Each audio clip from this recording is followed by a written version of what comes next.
Help you folks? Name's Randolph. I'm the manager. We're looking for Rose. Works as a waitress down at the diner. Rose, sure. Nice girl.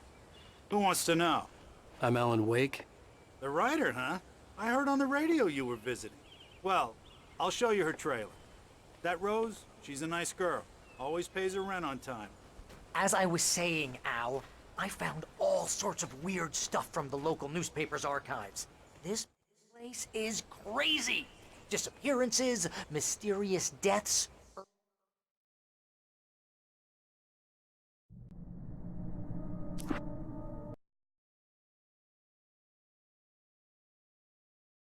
Help you folks?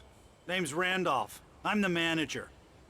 We're looking for Rose. Works as a waitress down at the diner. Rose, sure. Nice girl. Who wants to know? I'm Alan Wake. The writer, huh? I heard on the radio you were visiting. Well, I'll show you her trailer. That Rose, she's a nice girl. Always pays her rent on time. As I was saying, Al, I found all sorts of weird stuff from the local newspaper's archives. This place is crazy. Disappearances, mysterious deaths, urban legends come true, and, get this, most of this stuff takes place around Cauldron Lake. Well, you ain't wrong, mister. The Indians thought the lake was a doorway to the underworld. I'm the God-fearing type myself. I don't hold with that sort of thing. Yeah, okay. Anyway, there was an island there owned by a guy called Thomas Zane. Now, some of the articles I found about him make him out to be a famous writer, but I ran a bunch of searches, couldn't find a single thing he wrote. Zane was heavily into diving, so much so that the place came to be called Diver's Isle. But the volcano under the lake erupted in 1970, and Zane went down with the island.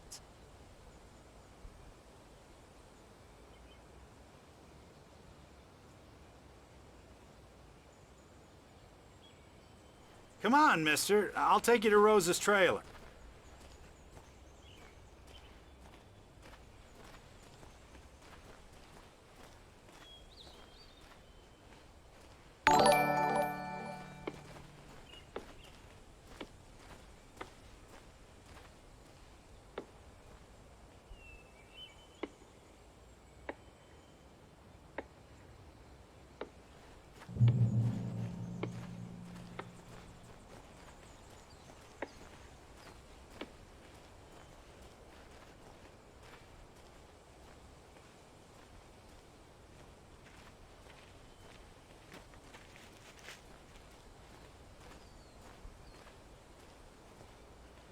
Yeah, how about that? It was there in the morning, as if it had fallen from the sky. But it would take a tornado to lift something like that. We're damn lucky it didn't crush any of the trailers.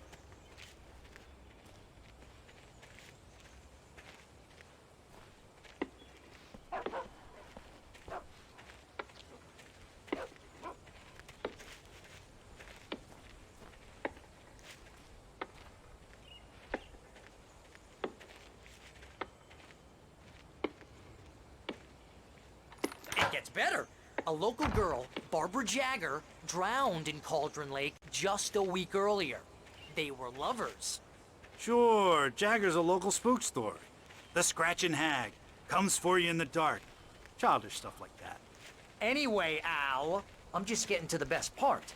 All of the articles about this stuff were written by Cynthia Weaver. I asked around, and she's that crazy bag lady you met. What, the lamp lady?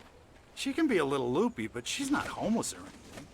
Yeah, anyway, she knew both Jagger and Zane before they both died, and she had some kind of a breakdown.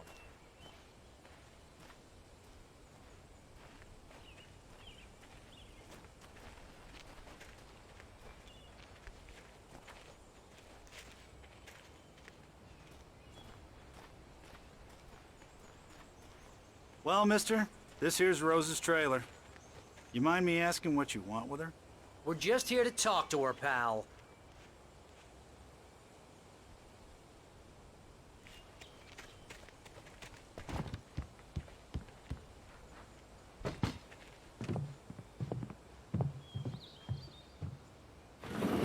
Welcome to... Oh dear, Mr. Wake. I'm so glad you're here. Rose, you have my manuscript? Oh. Oh, yes. Yes. Please, come in. Hey, this is really good. Rose, Yes, my manuscript. I really need it. I understand. I know what you need. A muse to inspire you. Oh, for Barry? She doesn't have anything. Yeah, hey, Al, what's... Oh. Barry! What? What?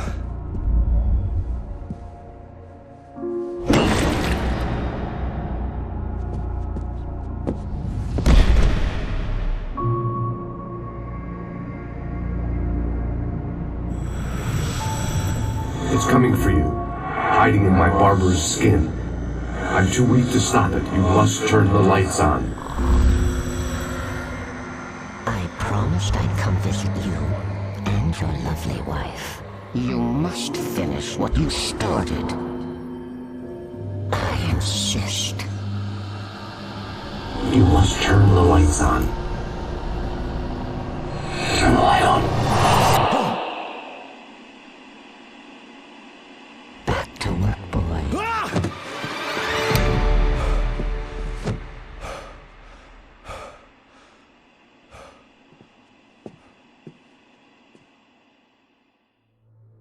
I felt nauseous, hungover.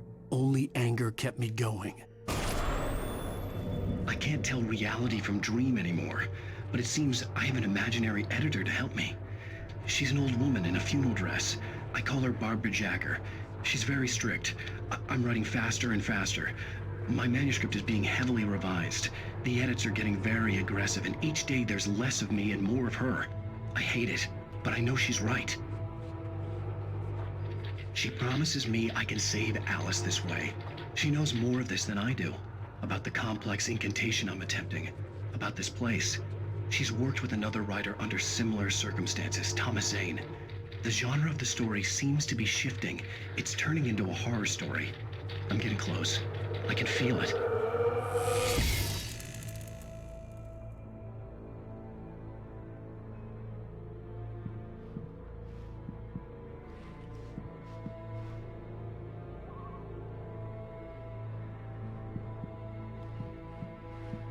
Rose took a day from me. I had less than 12 hours left to meet the kidnapper. All I could do was get Barry into the car, work something out once I got on the road. Welcome to the Oh Dear Diner. What can I get you today? Coffee? I couldn't work up much hate for Rose. Something had used her to get to me and left its mark. First refill is free. Milk and sugar on the counter there. Would you like to hear today's specials? Thank you. My gun and flashlight were gone. I'd have to find a way to get Barry into the car as quickly as possible. There was no time to waste.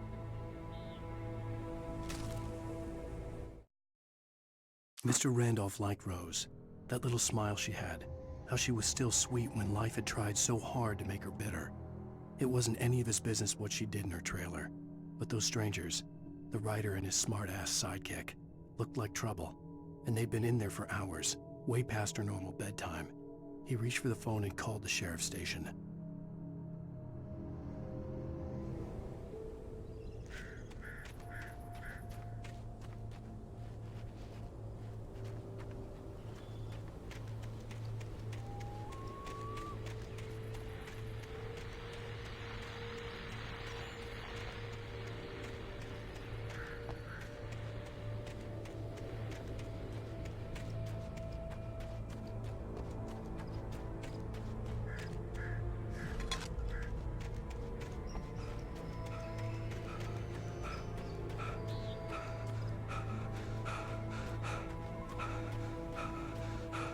Oh, you're gonna get it now. God knows what you've done to that poor girl. This is Agent Nightingale, FBI! Get him up, Hemingway! You're under arrest! You move a muscle, I'll unload right in your goddamn face! Stay right where you are, Slane!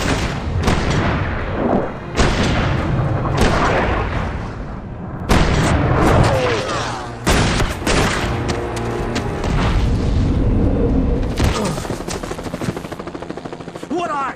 I'm standing right here, you goddamn maniac!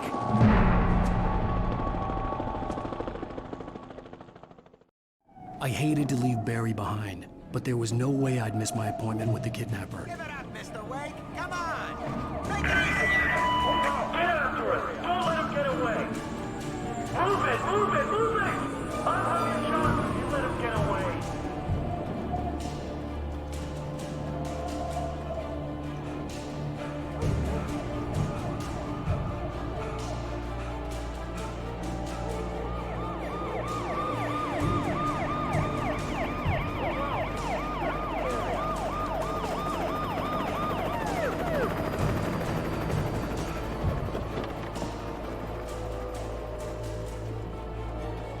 Stop running!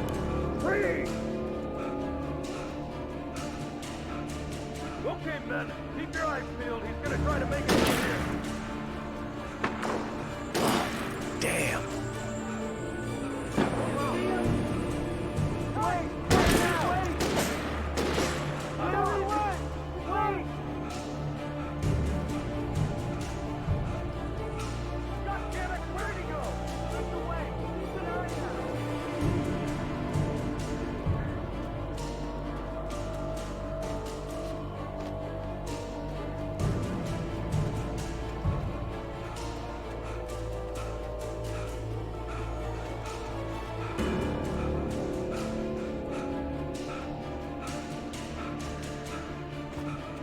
Gone! Come on, guys!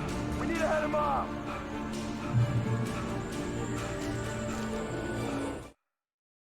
For decades, the darkness that wore Barbara Jagger's skin slept fitfully in the dark place that was its home and prison. It was hungry and in pain. It dreamed of its nights of glory when the poet's writing had called it from the depths and given it a brief, terrible taste of power and freedom. The rock stars had stirred it from the deep sleep the poet had sunk it back to in the end. When it sensed the writer on the ferry, it opened its eyes.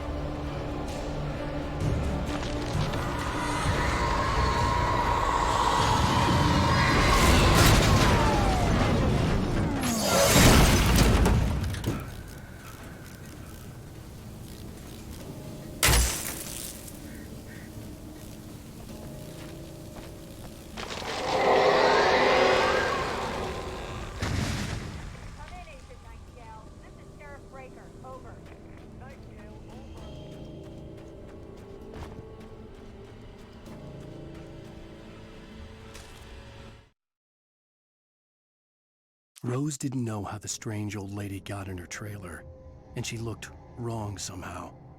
The woman showed her teeth in an approximation of a smile and traced a finger down Rose's cheek. "Pretty girl," she said.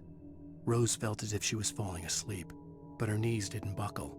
The crone spoke in a whisper, her words ice cold and dark in Rose's ear.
Search the area!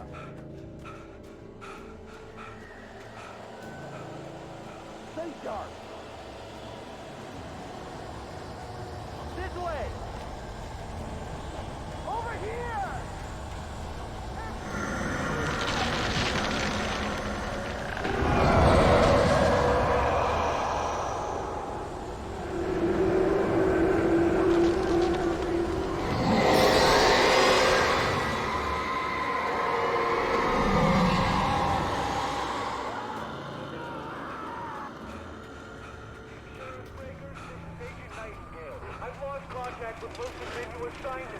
This horror was everywhere I went, circling me. The cops didn't stand a chance.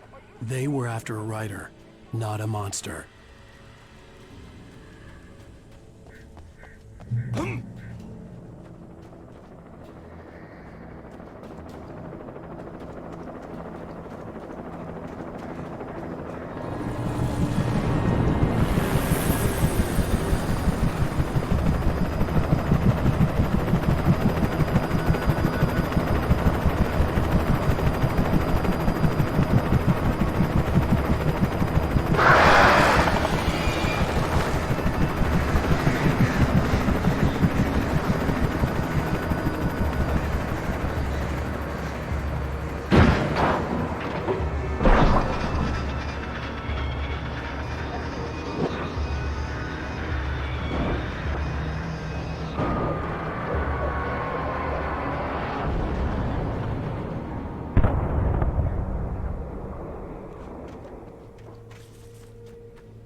This is James. Mulligan, Thornton, come in. Over. Thornton here. Gates. We got both Wheeler and Rose in custody. They didn't put up a fight or anything. Why, they were... Hey, Mulligan, what are you doing? Come on! Sit down and give me that. James, Mulligan here. Over. Go ahead, Mulligan. Over. We got Wheeler and Rose here. Wheeler's drunk or hopped up on something. Speaking of which, that Fed had a pretty distinctive whiff of Otis Scotch about him, if you know what I mean. Over. I don't have anything on that, Deputy Mulligan. Over. Well, whatever. Anyway, Rose is just being plain weird here. You better get Doc in to take a look at both. Over. Gotcha. You better get them here quickly. The, Fed's gonna want to interview Wheeler. Over. Oh, yeah, I'll bet he does. Looks like they have a lot in common. Mulligan out.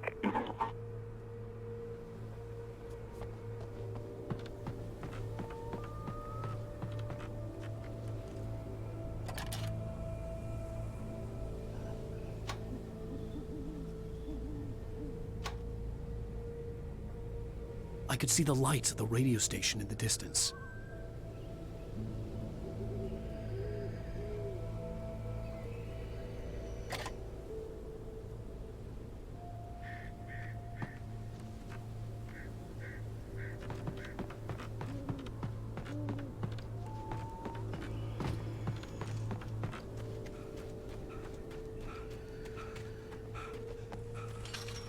I imagined that the broadcast tower in the distance was part of the local radio station. Maine seemed like a decent guy. Perhaps he could give me directions to the coal mine.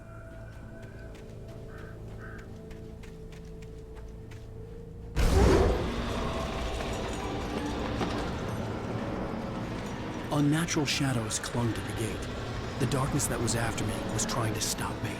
I wouldn't get through without a light.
It took me a moment to recognize the flashbang grenades.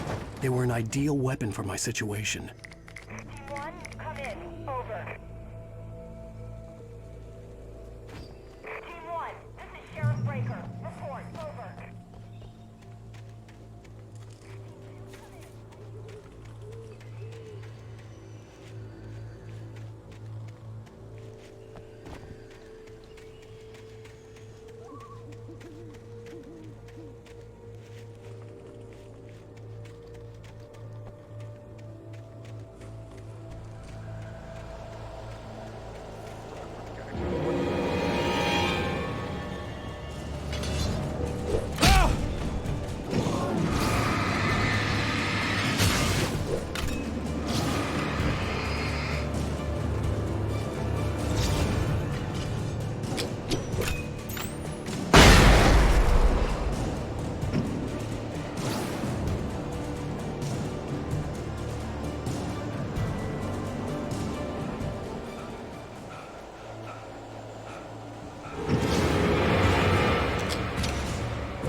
And here's another call.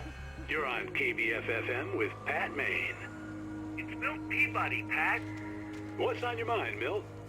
Well, I live near the trailer park, Pat, and there's a big ruckus going on over there. Well, that's just up the road from me, too. What's going on, do you know? I don't know, but there's a bunch of police cars there, lots of sirens, a helicopter buzzing around, and I think I heard some gunshots. Gunshots? Yes, sir, like from a pistol. So can you find out what's going on? Because it's just next door and they're popping off guns there. They're still shooting? No, it was maybe 10, 15 minutes ago. It sounds serious, Pat. I'm telling you, it don't sound like no party. I'm certainly going to give the station a call, Milt. Okay. You'll hear it here as soon as I hear from them. Okay, thanks.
hoped Maine could lend me a car to get to the coal mine.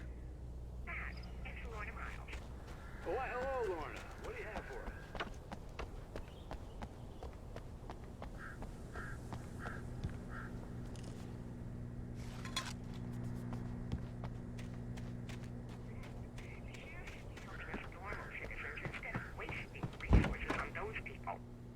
Well, They'll have to try to sort themselves out. I'm sorry, but my granddaddy settled in Bright Falls in 1911. well, thank you very much for that compassionate viewpoint, Lorna. Oh, here's a little surprise. The famous writer Alan Wake just walked in. Folks, I'm going to see if I can talk him into an interview. Come on in, Mr. Wake. Oh, I'm so glad you could find the time to do this, Mr. Wake. Nowhere to run now, Dan Brown. You back away from me. Don't hurt. Whoa. Everyone calm down. Put the gun down. We're all friends here, right? Cool your jets, Nightingale. We got him. What the hell's the matter with you? There's a civilian in there.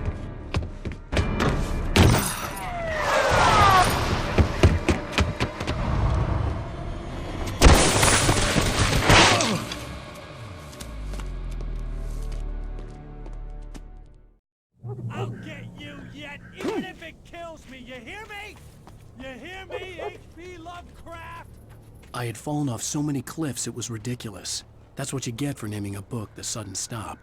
It was probably good I hadn't had the chance to tell Maine where I was going. I'd have to lose the cops and find my own way to the mine.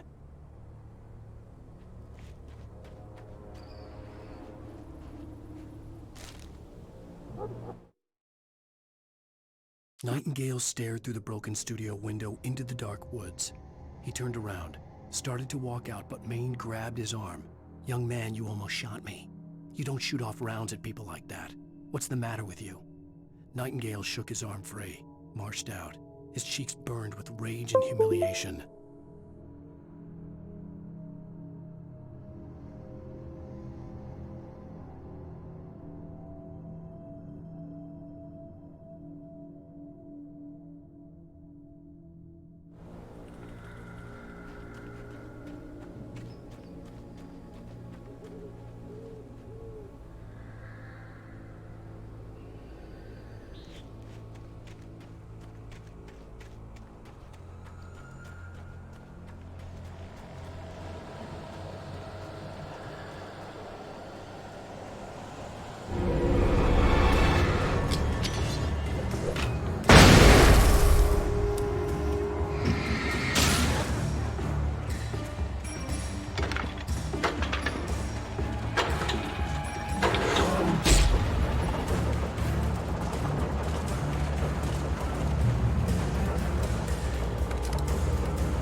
There was no sensible reason for the power company work lights to be here.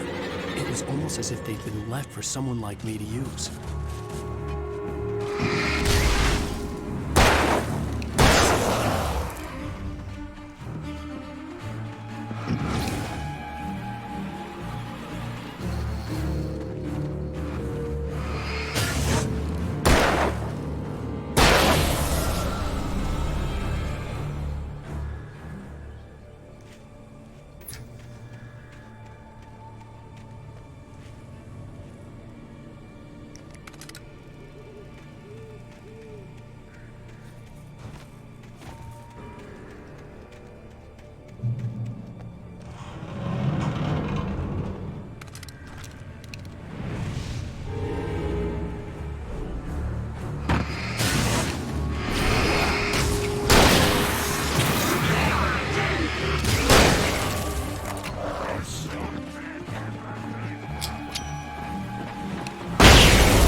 The bulldozer's engine roared to life. Mud and rocks flew as it fought for traction. It crashed through the concrete wall and landed heavily in the yard. If it were an animal, it would have shaken its head after the impact, fixed its eyes on me, and charged. Of course, it had no head, nor eyes. Shadows crawled on its form, twisting it into a monster. Then, it came for me.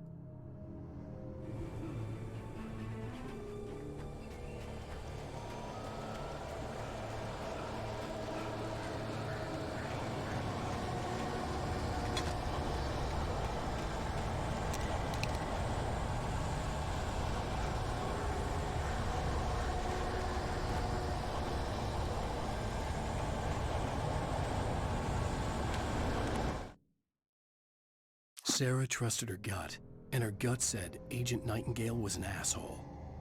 He felt wrong, and it wasn't just the smell of stale booze. It was in the way he flashed his badge, pulled rank, the look in his eyes when he wanted answers. Where was Alan Wake? What was this about an accident? Where was his wife? And most importantly, why did she let Wake go? He wouldn't answer her questions. Federal business was all he'd say.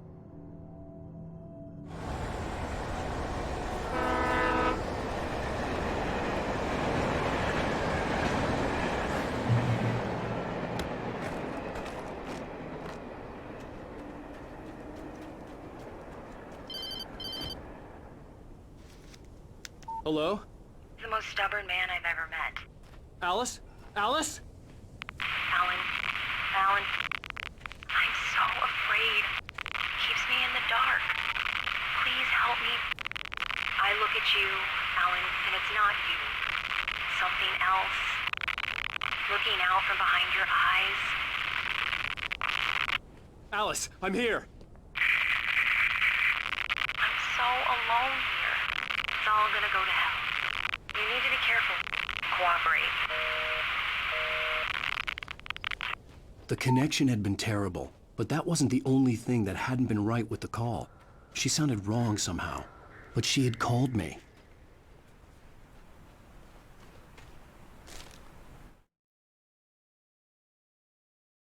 The pipe wrenched itself loose from the bridge's steel framework.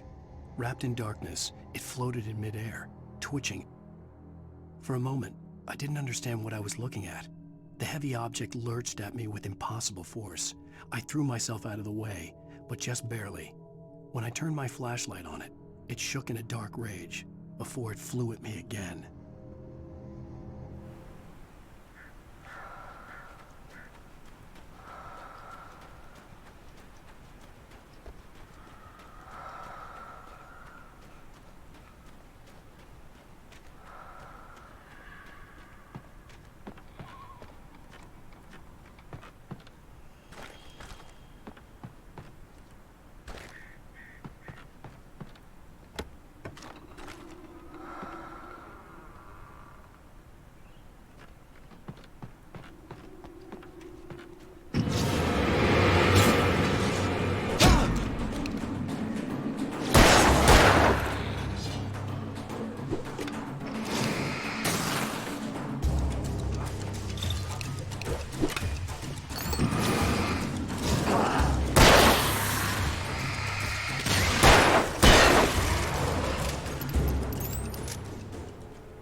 I could see a railway bridge up ahead, and a warehouse of some sort on the opposite shore.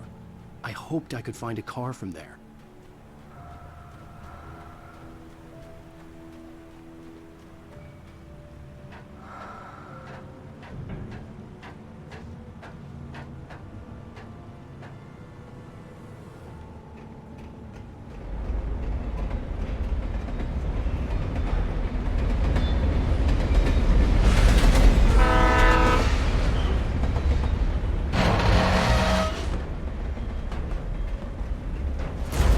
That was pursuing me was growing stronger, and it was taking over everything in the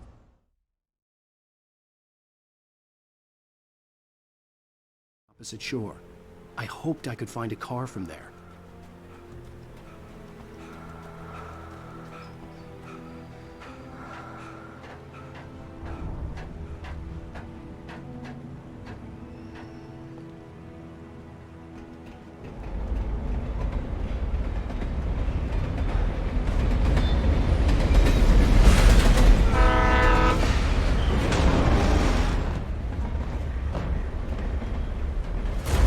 that was pursuing me was growing stronger, and it was taking over everything in its path.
I slammed the door shut right in his smug face.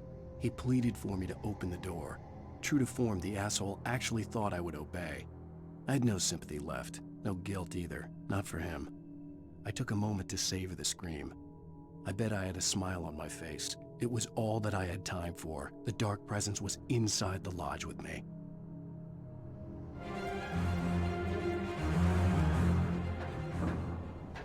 As a teenager, just starting to get interested in writing, Stephen King had been a source of inspiration to me. I thought about all the inanimate objects that had come to life in his books. No one is safe in a good horror story. Certainly not the protagonist. That's what makes them fun. This was anything but. The darkness could possess anything, and it was getting closer.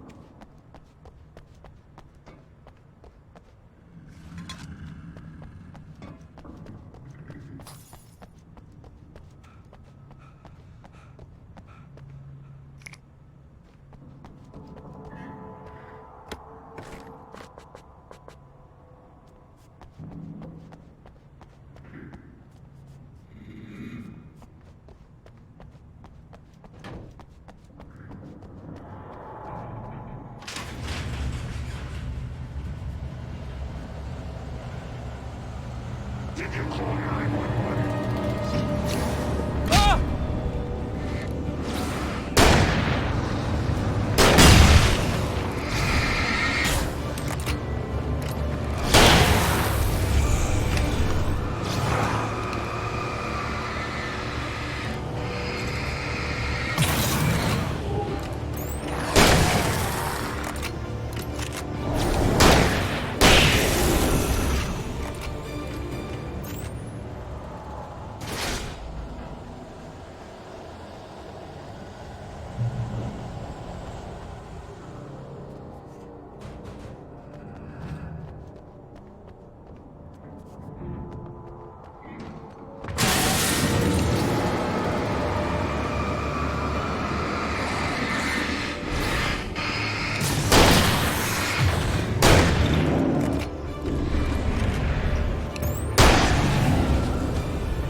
We take the facts of our existence for granted, unaware that they are merely a thin veneer of desperate self-delusion covering a vast cosmos of madness and horror.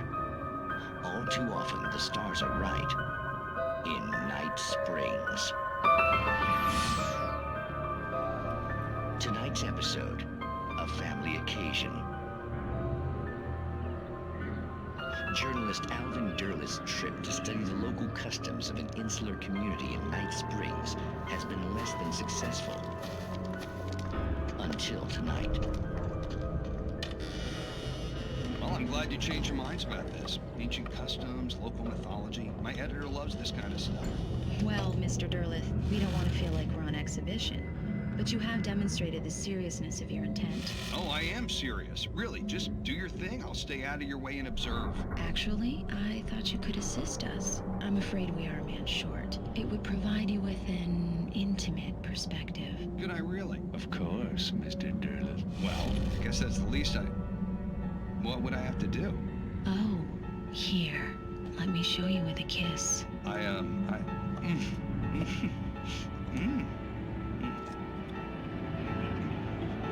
did you...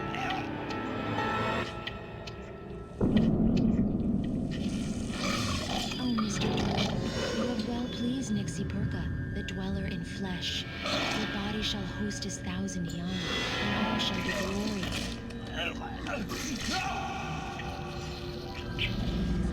Shh, darling, be calm. Shh. Alvin Derleth learned a harsh lesson. If you go looking for mythology, it may come looking for you. And such quests always bear fruit. In Night Springs.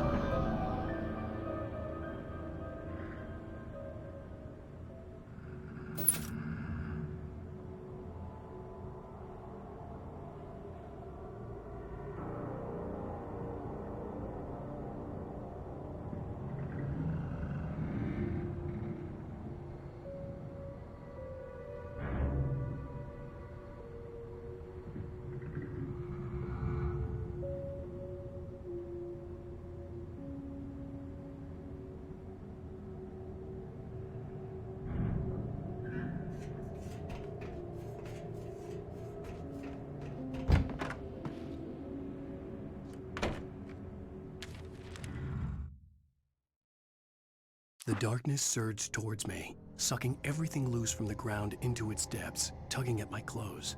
I saw the flare the kidnapper had dropped and threw myself towards it just as I felt my feet leave the ground.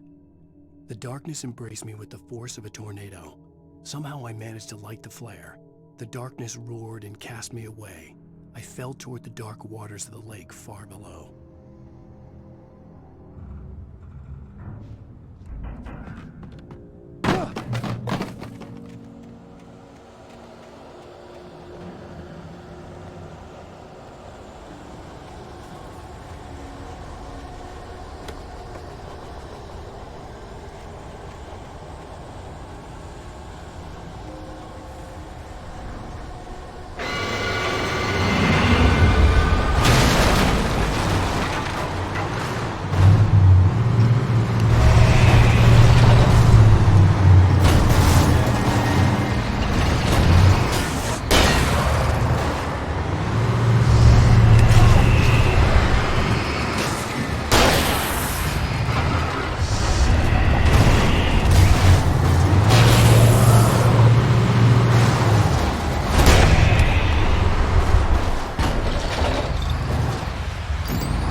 never been this glad to see the sunrise. I had a couple of hours to get to the coal mine.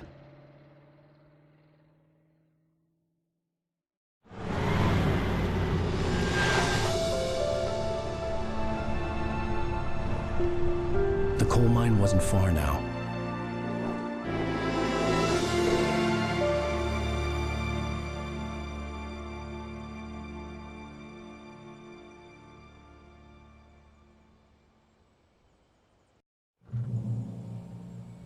Today, I would meet the kidnapper, and he would give me Alice. I wouldn't give him any other choice.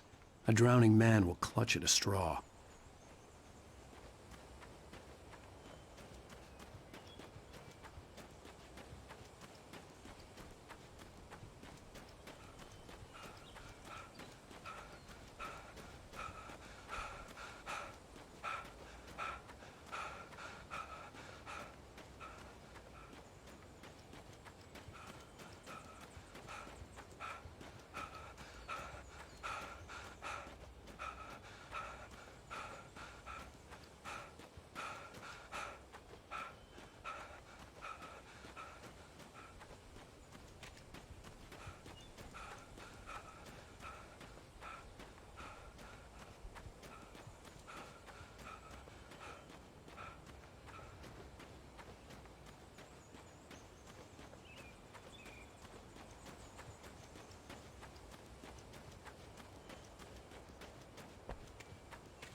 This is Pat Maine, and you're listening to KBF-FM. Folks, I want to apologize for kind of abandoning you to that looping music track last night, but I was detained.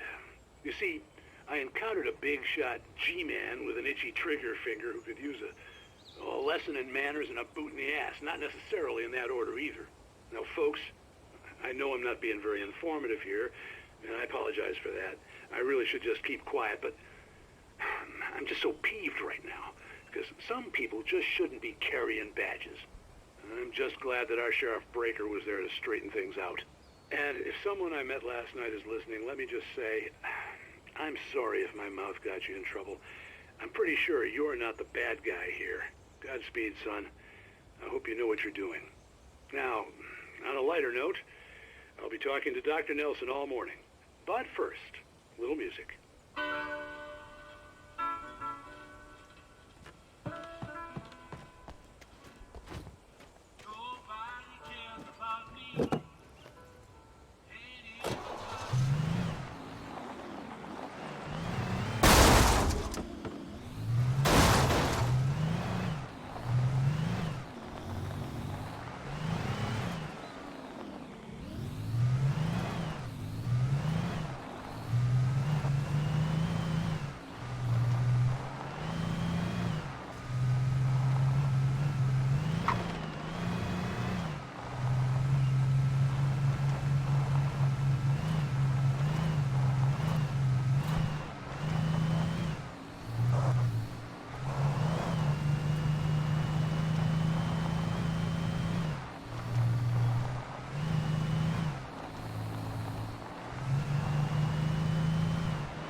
Welcome back to KBF FM.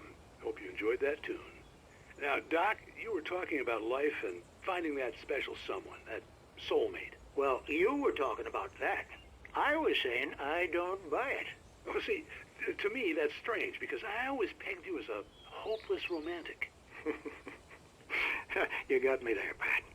But I think love's where you look for it. And you need to do a lot of looking, sure. But the idea that there's that one special person out there for you, and if you miss that chance, it's gone forever, and you're forever incomplete. I mean, isn't that depressing? Or, heck, childish even? Hey, there's plenty of fish in the sea. And apparently a fisherman has a fishing analogy for everything, but what you're saying, isn't that a little harsh? Well, no. What I am saying is that your potential for finding that connection isn't limited to what's essentially a chance encounter. How is that harsh? Yeah, well, I guess that's a nice thought, but let me say something personal here. Okay. Now, well, I don't disagree with you exactly, but I can't really fit that together with what I feel, what I felt for someone, because she was the one. She was. And I let her drift away from me. Maybe I didn't put in the work, I don't know, but, well, since then, and it was a long time ago, but since then there hasn't been anyone, not like her. And I'm not saying I dwell on her or haven't moved on. I like my life. I'm not living in the past, but I do miss the way she completed me. You can't argue with the heart, Pat. I'm sorry, folks. I had kind of a scary experience last night, and let's just say it's shaken a few things loose.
For Mott, spying on the writer on the ferry had been a disappointment.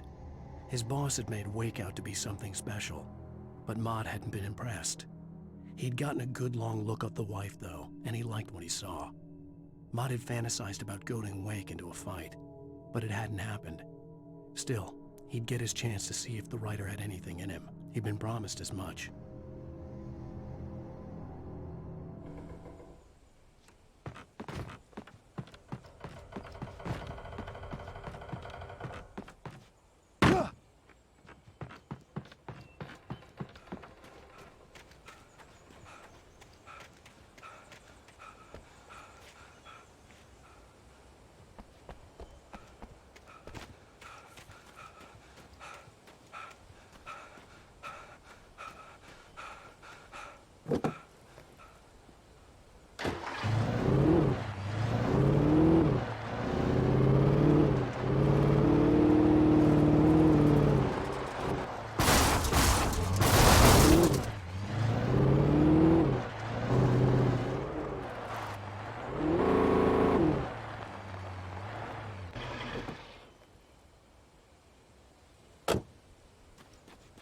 I was early.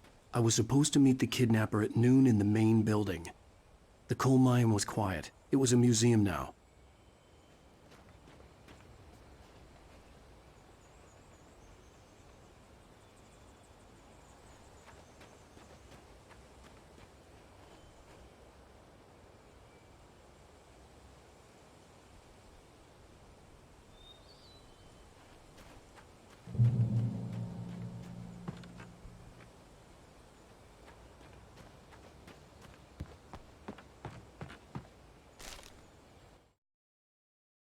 With Nightingale gone and the night wind blowing in through the broken studio window, Maine stared at Sarah.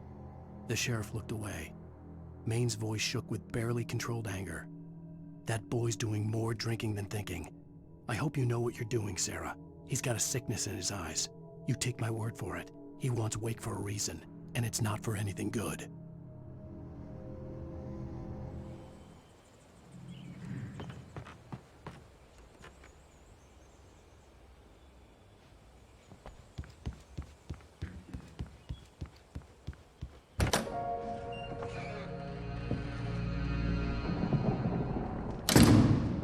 I didn't want to go outside. Cops had to be looking for me. The noon sun turned the place into a sauna. The day dragged on. Different scenarios ran through my mind. Ways of how I'd torture the kidnapper to get Alice back. Or the different horrible things he could have done to her. I imagined her dead. I had no way of knowing she was still alive. It was killing me. I was running on blind hope. It was all a waste of time. The bastard never showed up.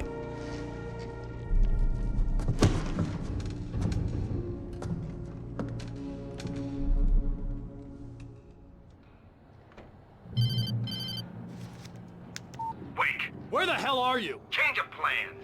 You know where Mirror Peak is? It's a big mountain north of where you are. You follow the path from the mine, you can't miss it. There's a lookout point there. I'll be waiting. I'm through being jerked around by you. You want to see your wife alive? Because if you do, you better watch what you say to me. Do we understand each other? I want to talk to Alice.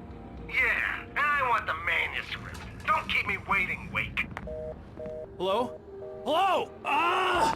I'm gonna kill him! I had to get to Mirror Peak.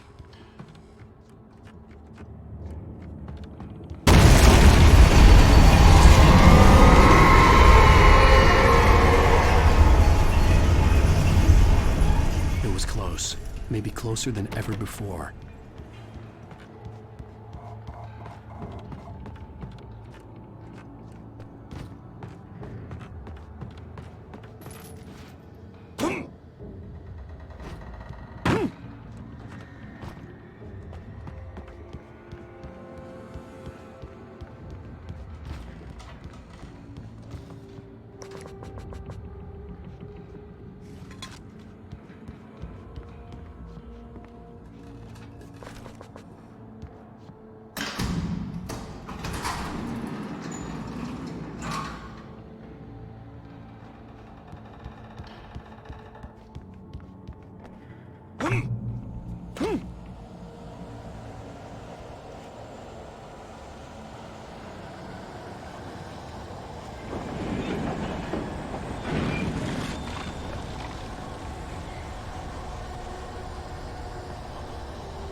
When Thomas Zane fell for Barbara Jagger, it happened fast. She was young, vibrant, and beautiful, full of life.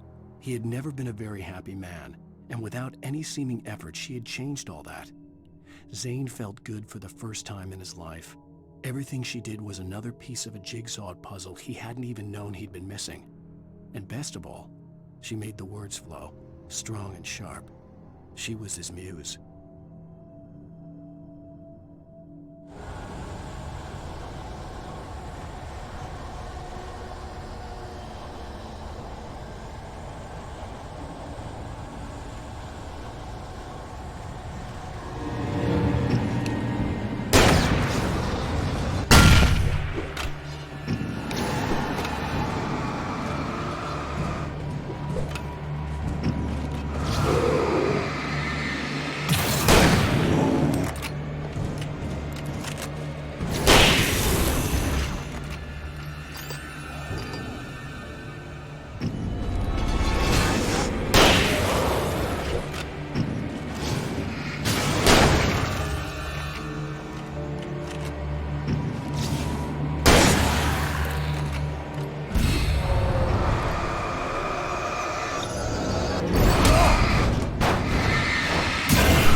The only way to reach the hillside ahead was to go through the building. I had to find a way to avoid electrocution.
Some of the taken retained echoes of their former selves, but these were just the nerve twitches of a dead thing. Nothing remained but a shell covered and filled with darkness. In most cases, these puppets were enough for the purposes of the dark presence. But for anything more elaborate, as with the writer, it was different. It needed his mind. And so rather than taking him over completely, it merely touched him.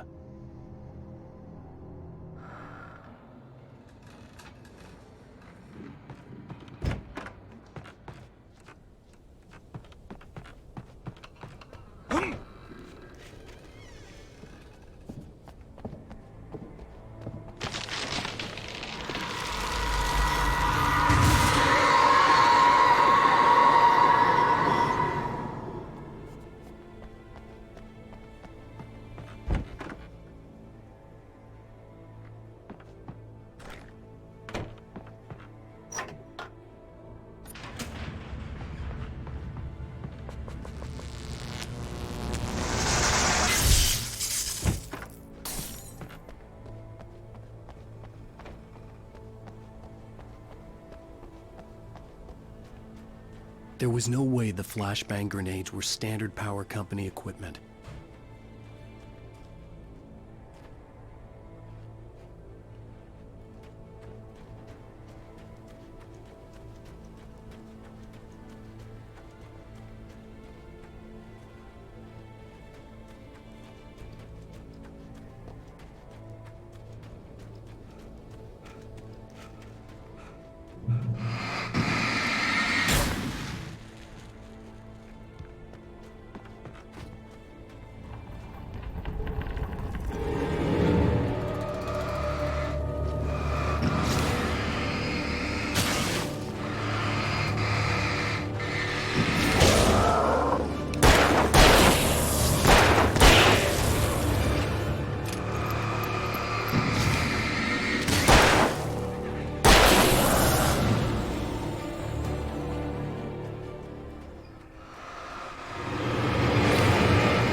I stared through the bars of the jail cell.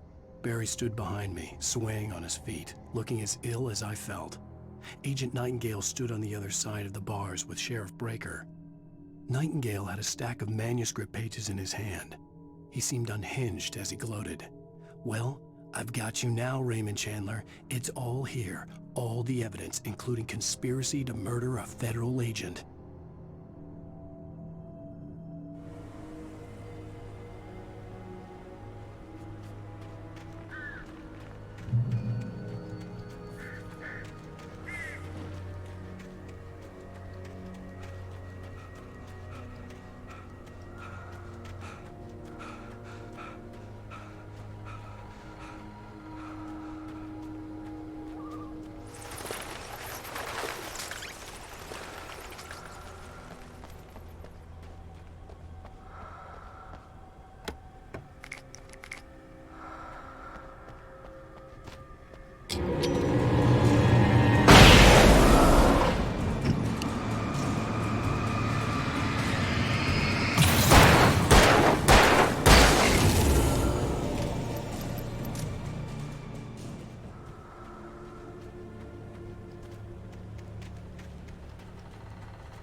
I had no real plan.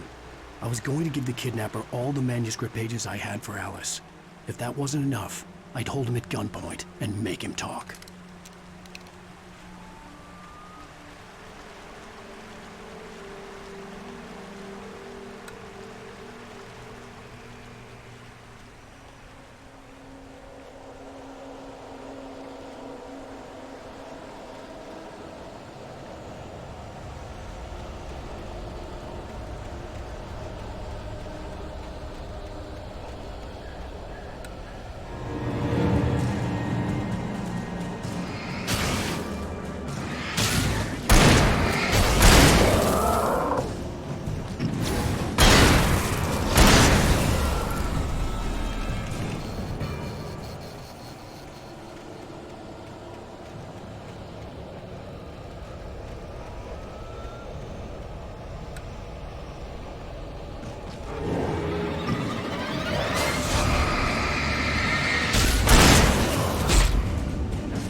The dark presence was moving ahead of me in the same direction I was going. A cold feeling settled itself in the pit of my stomach.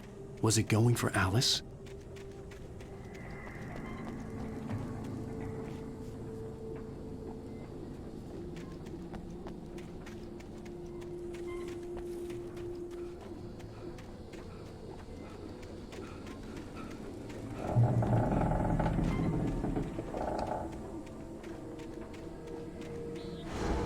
The graveyard shift may cause cancer.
The place was dead, a ghost town.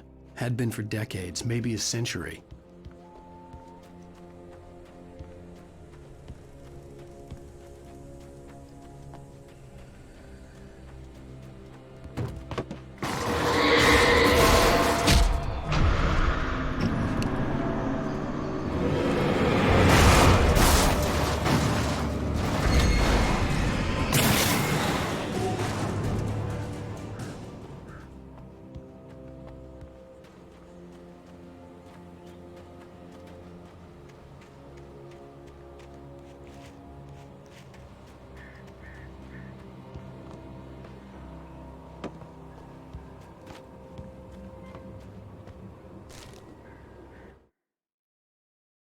Things were never as simple in real life as in fiction. I had lost count of the times I had wished there'd be a clear reason for my writer's block. Something to fight, something to lash out on. There wasn't. I was filled with doubt. I was nothing like the hero in my books. Alex Casey had gone through his life with single-minded determination, never wavering from his goal. Even now, I was angry at myself, angry at Alice, angry at Barry. I was fumbling and I had no plan.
Anything outside of writing is a struggle.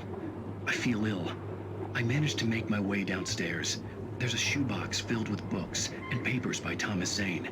It's very hard to focus, but I managed to read some of it. He's a poet, and a good one.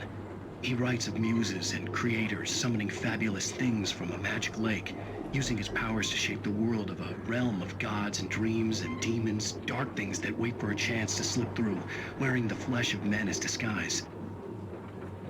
Zane writes about himself, his girlfriend being taken over by a dark presence, about growing scared of the lake. Zane believes it's a mirror to the gaping void of darkness above, where some Lovecraftian presence lurks. I crawl back upstairs. I'll borrow these things for my story. They ring true. They fit.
The kidnapper had sent me a text. The message was full of spelling errors and insults. It was telling me to hurry up.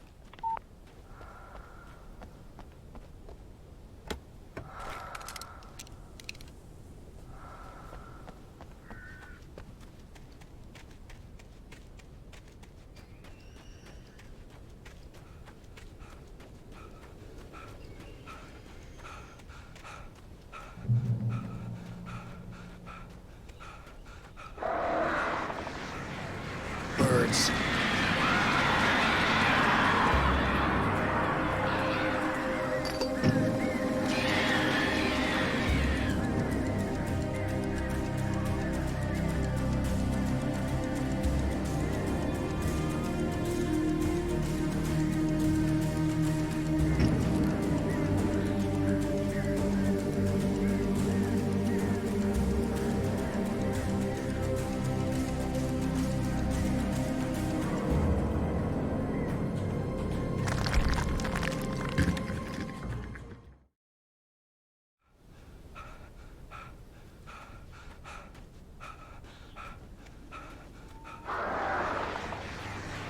Birds.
Without warning, the headache stabbed at my brain.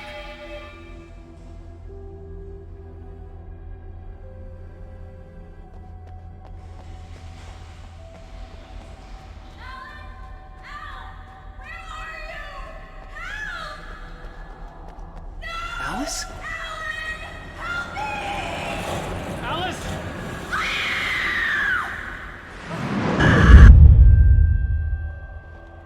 I'm losing it. I gotta get out of here. The hunters were big, thick-set men, confident and at home in the woods. They were feeling good, running on beer, ghost stories, and camaraderie late into the night. It did them no good, as they were taken by the dark presence, sucked deep into a darkness far worse than any ghost story they ever told or heard.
Even behind the closed doors and curtains of his grimy room at the Majestic, the local motel, Nightingale could feel the locals' eyes on him, the unrelenting pressure of their judgment.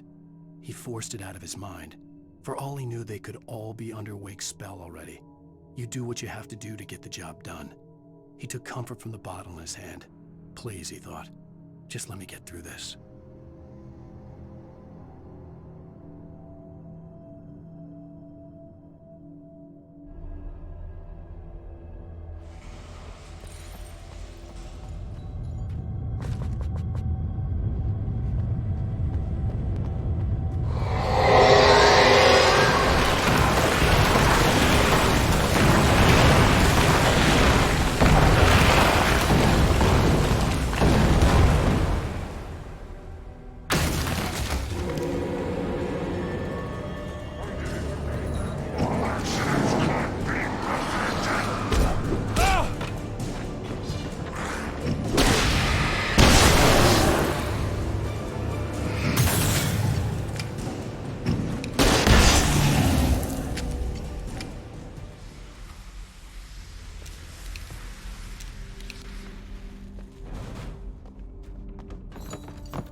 I'd have to make my way up this mine shaft in order to go on.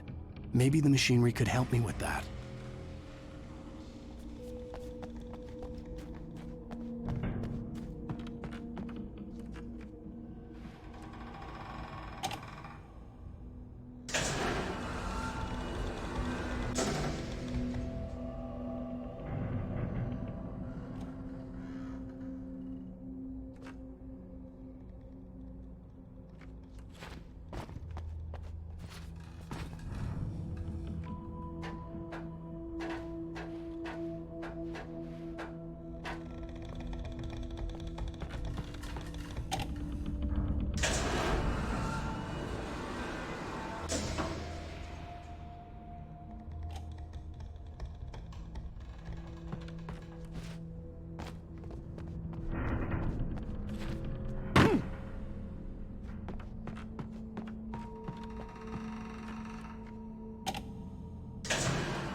Lightning flashed behind the windows of Cauldron Lake Lodge.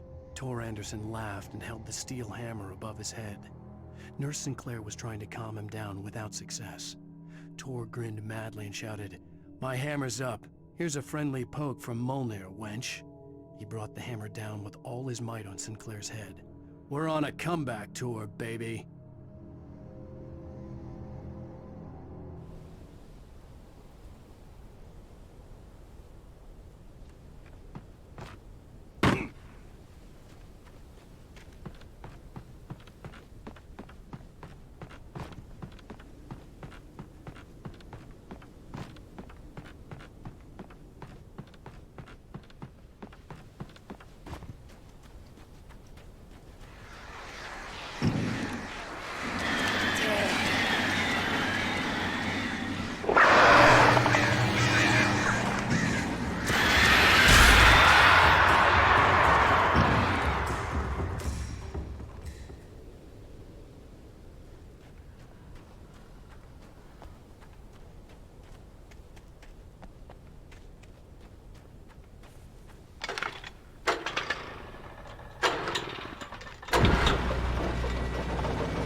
Another cable car. Just great.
Maud had checked all of Stucky's rental cabins. There had been no sign of the Wakes. It was dark when he'd found their car parked at the end of the road by Cauldron Lake. It made no sense.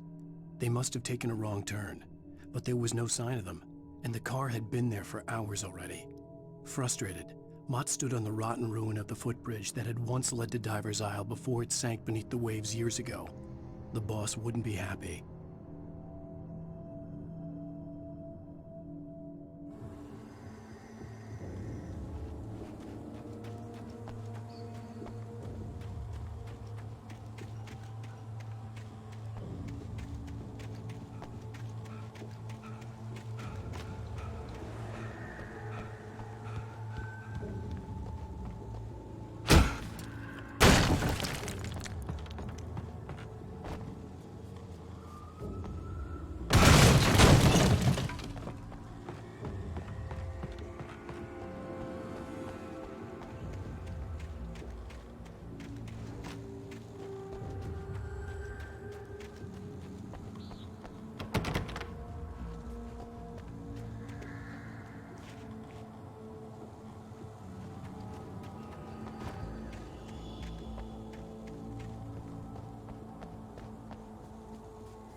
I could see Cauldron Lake. I thought I could make out the spot where the island and the cabin had been. There was a light near it. It had to be a boat.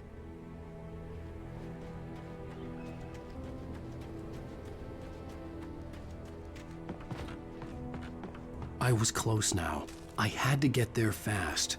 I dreaded what I would find. I tried to hold on to Alice, but her form melted away. I was losing control. Dr. Hartman stood in her place. I wanted to hit him, but my arms were jelly. He smiled. It was a reassuring smile, and I hated him for it. I had to give you a sedative. Don't fight it. You went through another rough period. Right now, it's very important that you stay calm.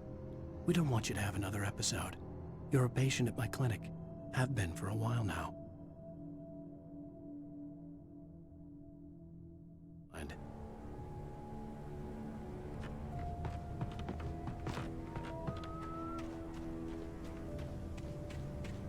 Wait! That you? Wait! Hey, I'm here! I'm coming! No! Get away! Sorry! Please, wait! The boss didn't know who he was messing with! I didn't know! I swear, I didn't know! We don't have his wife! We don't know where she is! She's probably drowned! We just said we had her to make him play ball. You see? They got him writing for us! Please! Please! Oh! I'm sorry! Please don't hurt me! Ah! Ah!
Oh my, what a wretched life. I was born on the day that my poor mama died. I was cut from her belly with a Stanley knife. My daddy did a jig with a drunk midwife. Who's that yonder all in flames, dragging behind him a sack of chains? Previously on Alan Wake, I'm hunted by the law. Sheriff, Wake's running.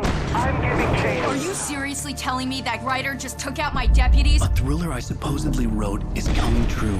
The genre of the story seems to be shifting. It's turning into a horror story. I was told that Alice had been kidnapped, but that was a lie. We don't have his wife. We don't know where she is. Her purported kidnapper was eaten up by the dark presence before it attacked me.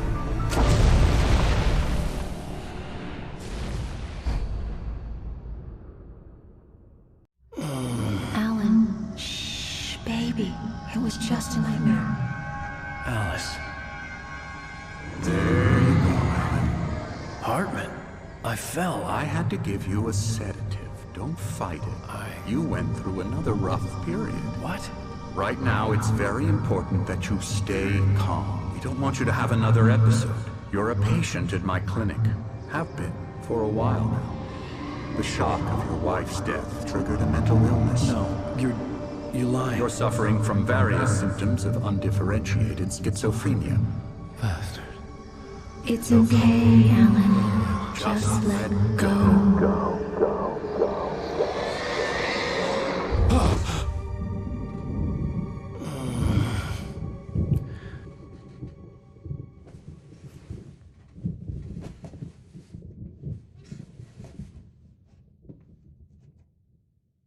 I felt groggy. Whatever Hartman had bumped in me was making me numb. I felt like this was happening to someone else, someone I was watching on television. I couldn't think, couldn't focus. There were only empty sheets of paper here, no manuscript pages.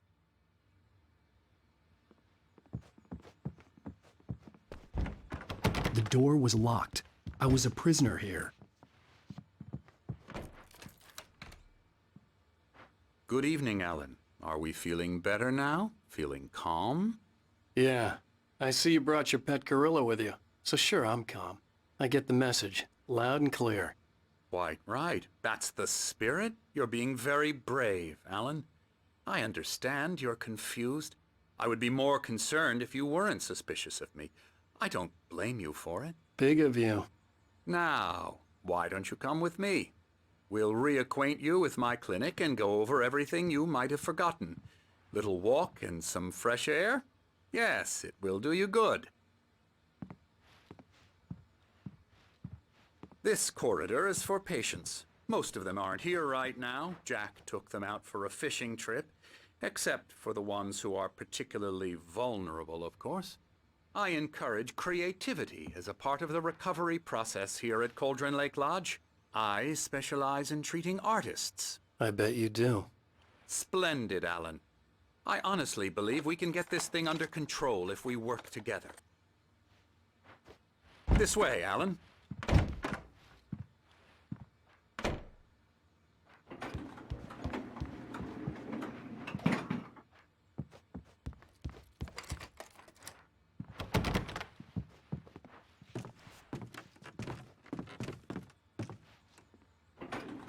Now, Alan, from past experience with you, I know I need to get right into the heart of the matter as quickly as I can after an episode. So I'm just going to say this. Alice is dead. No. You're in a very vulnerable state until you understand and accept this. Alice drowned, and you couldn't face that.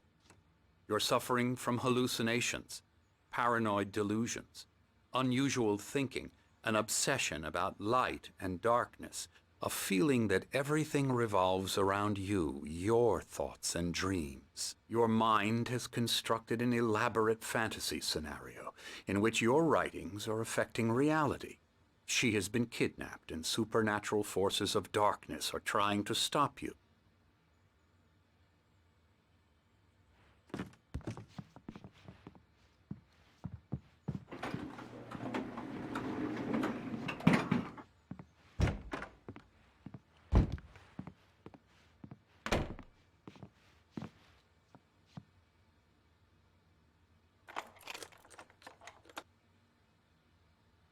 We go this way, Alan. I wasn't ready for another shot, so I went along with it. He had to be lying. But under the influence of the drug he had given me, I had to fight not to believe his words. It's all in your head. You've been making it up. Apart from the tragic accident with your wife, no one has been killed. Your delusions are just a manifestation of your subconscious mind trying to protect you from the too painful truth. Unless we fight the fantasy, it will return. I know the instinct is to resist me, but think about it. Doesn't this make far more sense than the insane supernatural conspiracy you have concocted in your mind? You're a skeptic by nature, Alan. We both know this. Everything can be explained logically.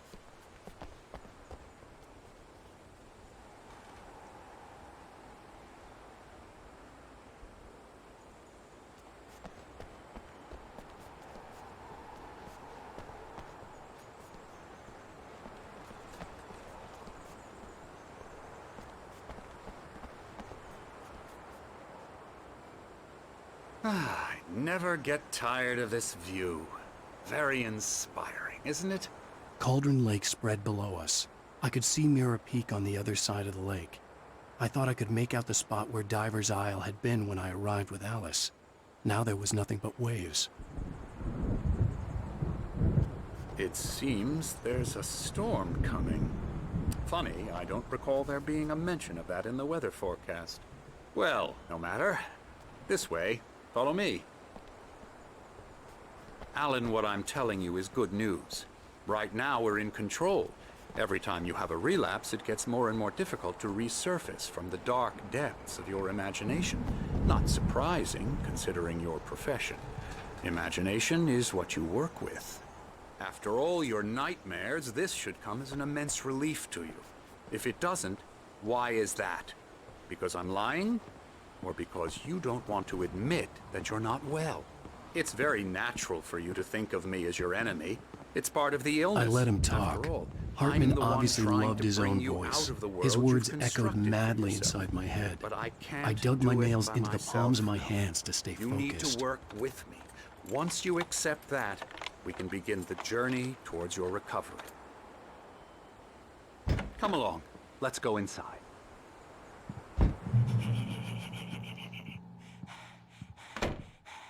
Here's the entrance to the office wing. That's for staff only. You were impressed by my trophies when you first arrived here. I do love to hunt. The great outdoors, man versus nature. It's wonderful stuff. Pretty damn wonderful, yeah.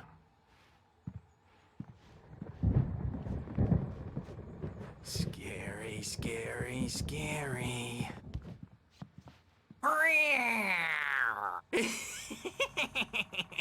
Emerson.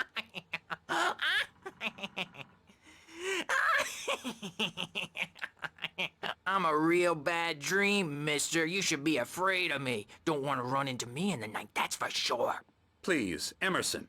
Mr. Wake is confused enough as it is. Yeah, you'd like me to go away so you won't be scared. But you can't just decide what kind of dream you have or when you have it. Emerson. Okay. Sorry. Boo. That's Emerson. We're actually making some progress with him, I'm happy to say. He works on video Elbow games. strike. Ooh, It's trash, of course, but it does involve Get him some to the head. small creative effort, which makes him receptive to my therapeutic methods.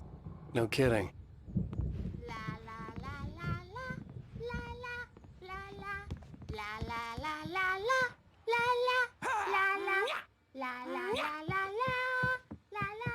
Come, Alan, this way.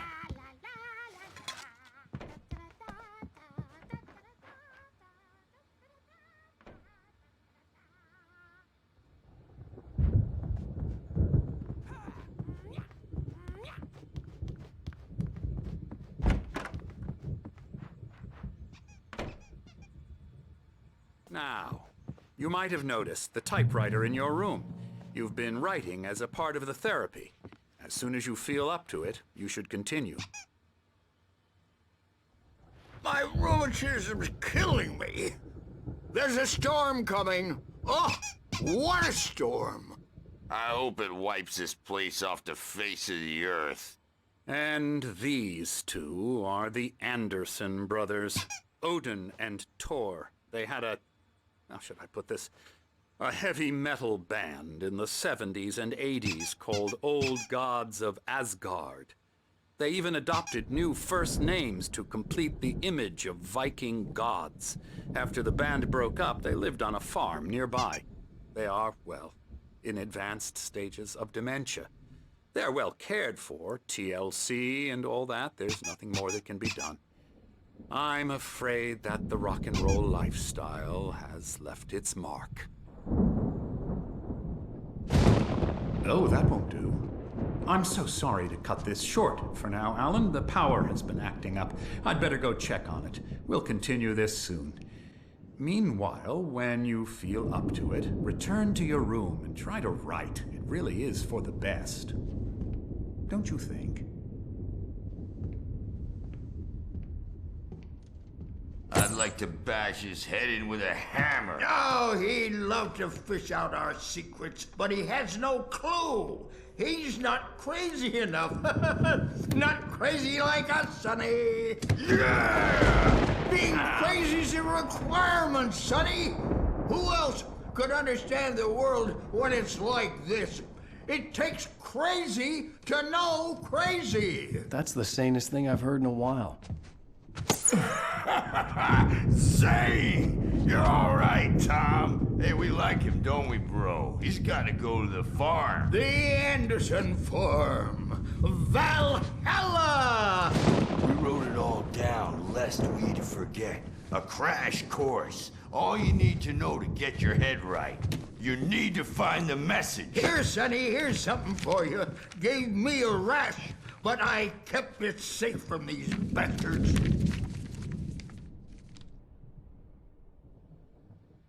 My head was... Zane could feel the poems, taking form, shaping things. As he experimented, he imagined he could almost feel the power surging through the keys of the typewriter. It exhilarated him. But there was fear, too. If not for his young assistant Emil, he would have given it up. But Emil convinced him otherwise. He, too, had a way with words. Flaring up, or according to Hartman, I was sinking back into the fantasy. I was convinced he was lying to me about everything. Crazy or not, the Andersons made more sense. Tom, you got any booze on you? Yeah, no. We have a stash of the special stuff at the farm. Our own formula. Local ingredients. Medicine. Clears your head right up. Makes you remember like moonbeams on the brain. Oh, I just noticed. Leather patches on the elbows? That's not very rock and roll. Tom just lost is all. Baba Yaga got to him too, the damn witch. She used us all. Taken from all of us. Took my thunder, the witch. And my ravens. What were they? Memory and thought, the hag. She took something from you too, didn't she? That's what she does. We're better off. This place, the lake, it gives you power. If you're a creator, an artist, a god. Nightmares shifted in their sleep in the darkness of the lake. Yeah, that's the one. She makes sure it comes out twisted and raw. Just ask the lamp lady. She knows what happened to that other writer. She's been using you, boy. And you let her. You went and opened the door for her, didn't you? Now, it was already open a crack. And whose fault is that? We're morally corrupt, disease-ridden, old and stupid. Doesn't mean he had to open it all the way, goddammit.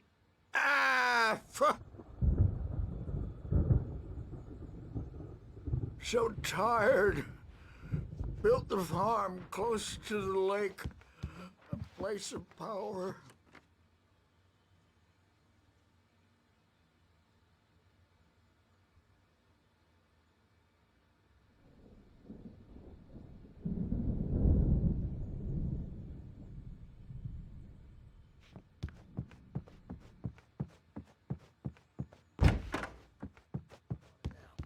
Yeah, good thing he's not overreacting or anything.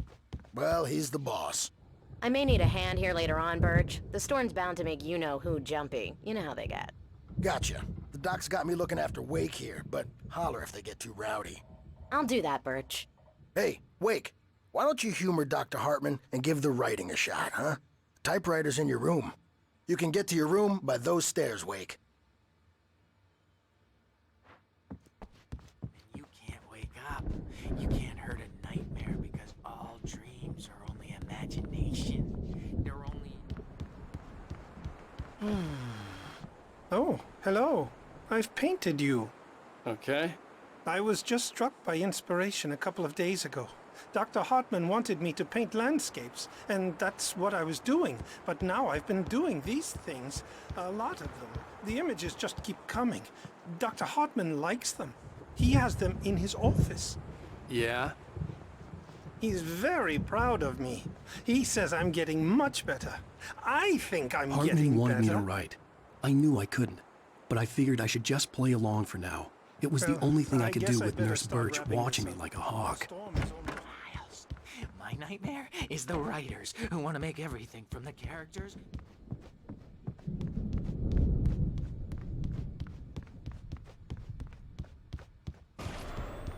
Something's wrong.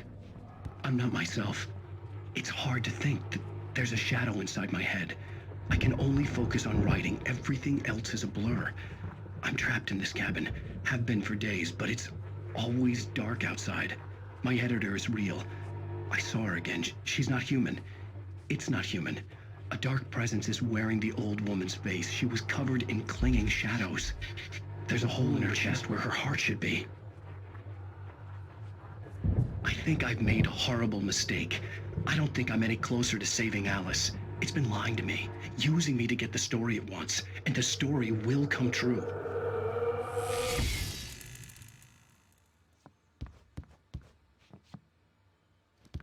Hartman had mentioned that the power had been acting up. Maybe that was the reason for the generator and the work light on the balcony. The generator hadn't been activated, and there was no key.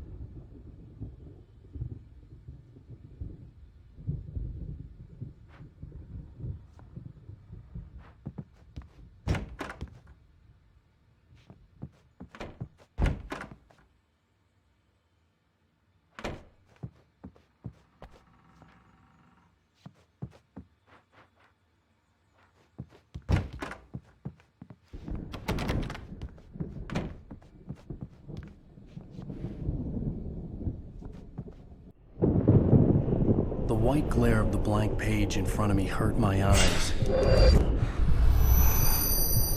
My hands began to shake uncontrollably. Everybody, calm down. Put that down. Bert, I need help. Hey, Wake, you stay here. I'm gonna go see what's up. You just keep doing what you're doing. Be cool, okay?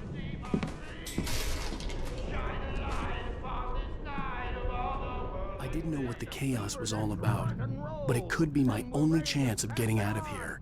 Where the hell did he get a damn hammer? I don't know. Here's a friendly poke from Mjolnir, wench! Oh, afraid of the crazy brothers, are ya? Not so weak now, are we? Hartman kept talking, giving Barry the grand tour, clearly proud of the place. He went on and on about his hunting trophies, and Barry was impressed. But he was here on business. He raised his voice, cut through the monologue. Hey, Hartman, where's Al? Hartman stopped in mid-sentence, annoyed at the interruption. He nodded at the hulking orderly standing nearby. The man smiled and clapped a practiced hand on Barry's shoulder.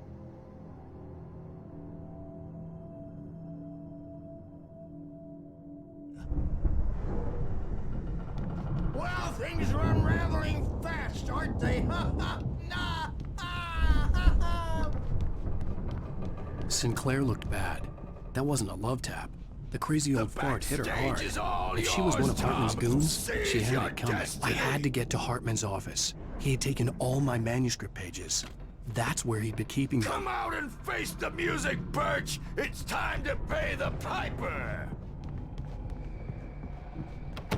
Maybe you could come out and beat our regular diapered asses for it.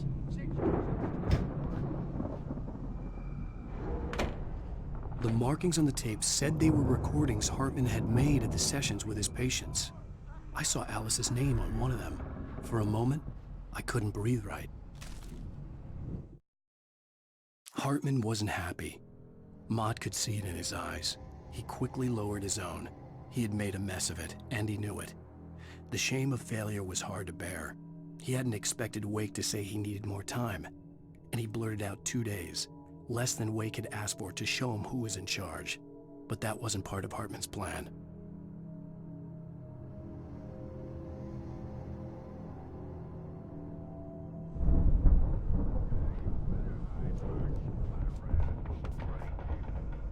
Now, Mrs. Wake, can you tell me about Alan's problems?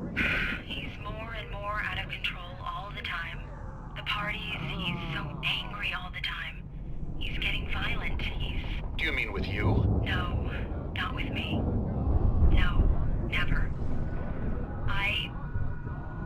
Sometimes I almost wish Alan would take a swing at me, because at least that'd lead to a conversation he couldn't just march out of. But no.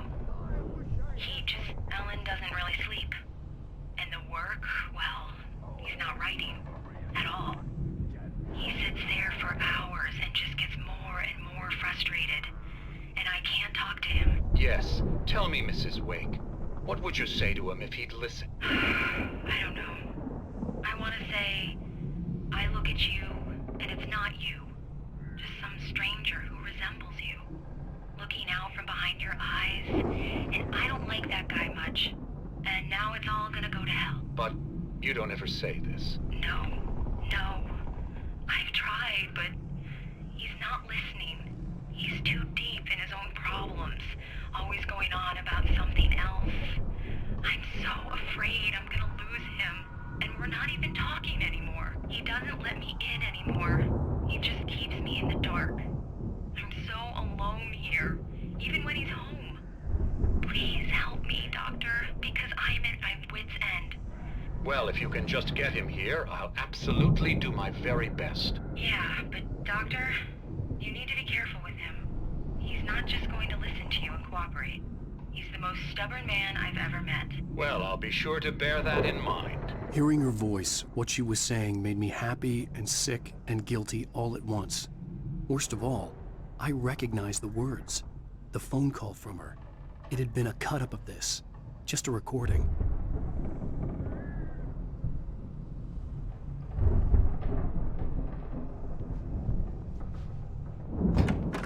Let me out of here!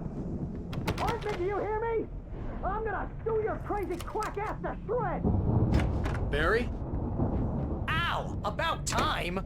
Barry, man, am I glad to see you. We need to get to Hartman's office. It's right next door.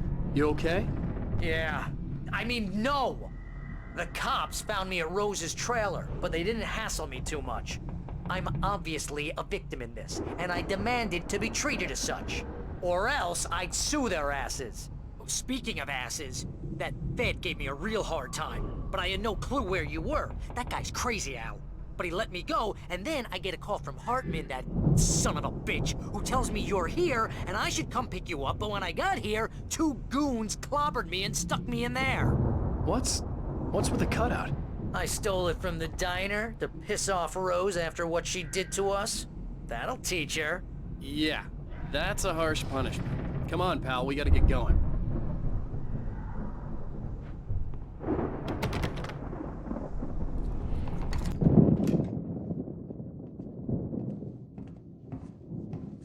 These were all the pages I had on me. And more.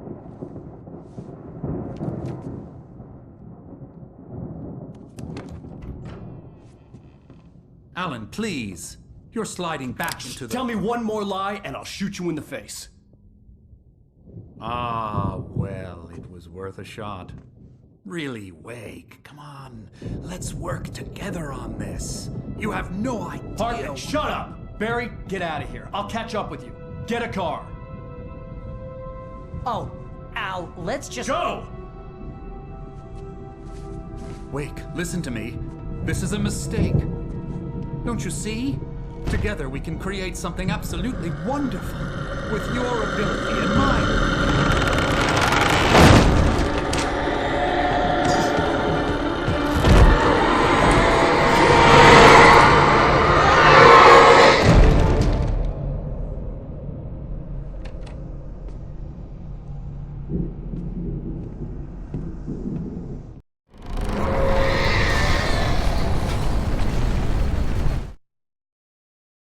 Hartman followed the fall of Alan Wake with his binoculars.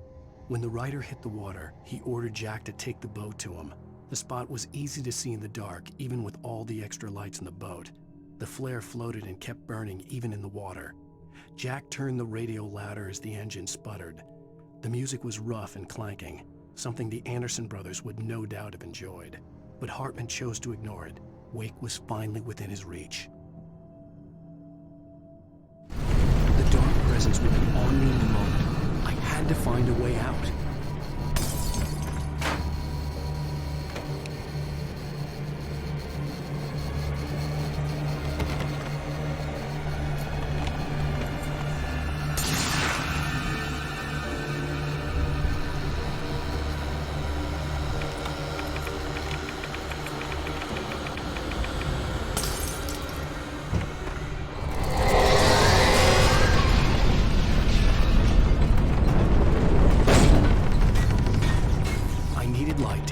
possessed bookshelves out of my way.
Hartman knew he was no creator.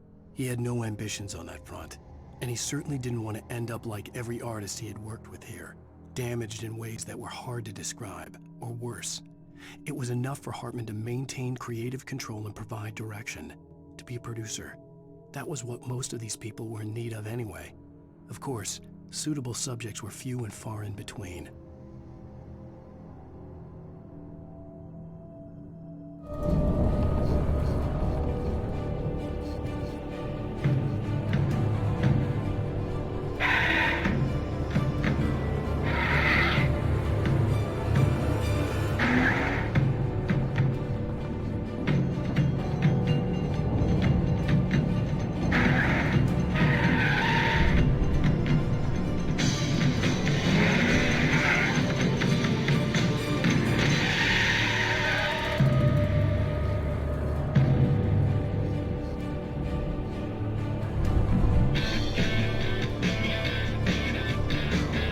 Want access to thousands of applications?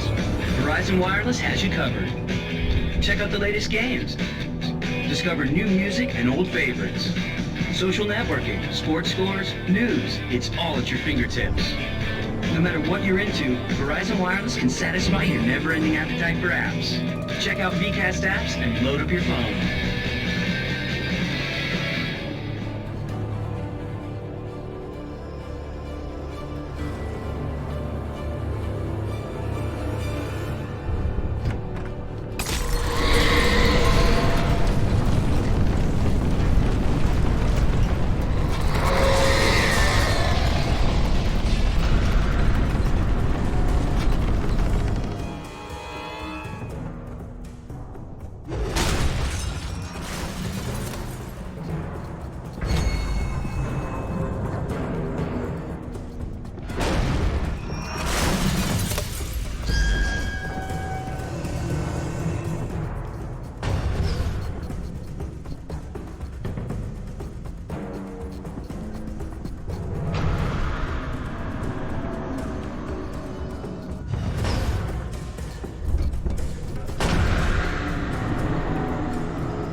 car, but the gate's locked. You're gonna have to go through the hedge maze over there. Barry, I don't have a light. Take this, Al! Oh, God! Look at the house, Al! Look out!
I stared at the Viking paraphernalia that littered the area, surrounding an unlikely centerpiece. A full-size stage complete with an impressive sound system with all the trimmings, including a dragon. It took a special kind of crazy to build something like this in a remote field. When the sky split open with a deafening boom and the music started blasting, it felt strangely appropriate.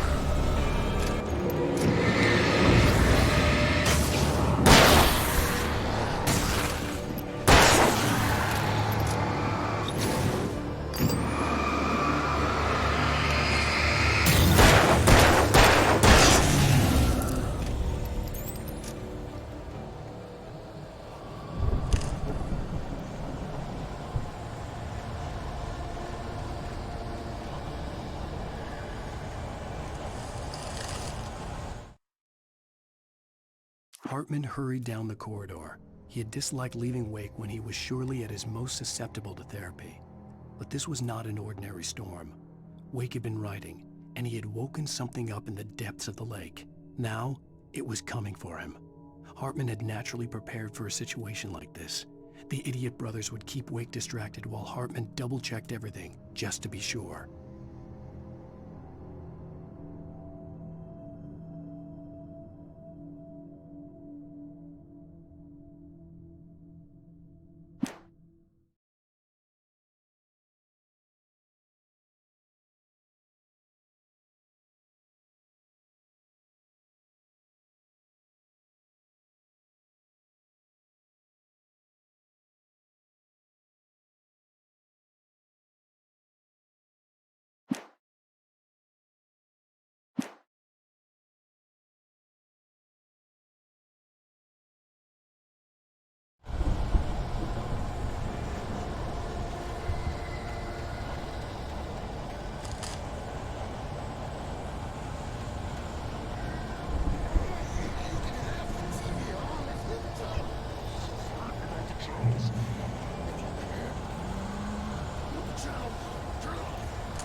be nice and calm all day long.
For the moment, Barry was just glad he had survived the fall. He had been separated from Al, and there was no easy way to climb back up. He told himself he'd be okay in the gloomy forest at night. He would just have to wait for a while for Al to find his way down. Barry turned when he heard the heavy footsteps and saw the movement. The man-shaped shadow lunged at him from the bushes, an axe held high. Barry screamed and threw up his hand. The world exploded.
Mott knew that Wake was smarter than him.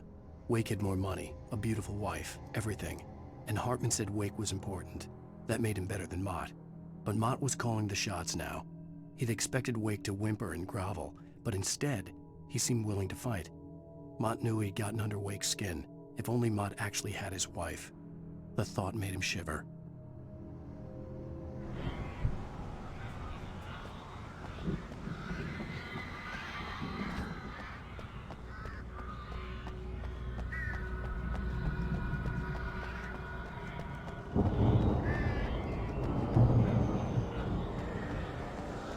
Al! You're alive! Let's get out of here. Can you open this gate? Maybe. Barry! Well, I slammed it shut when the nasty showed up, and the key fits kind of loose in the lock, so, Barry! I'll find it! Don't worry about it!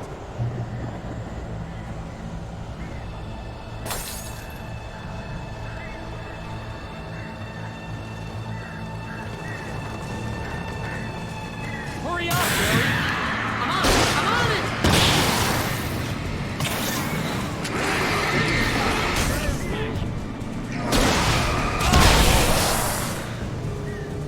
It's gotta be here! Just hang on, Al!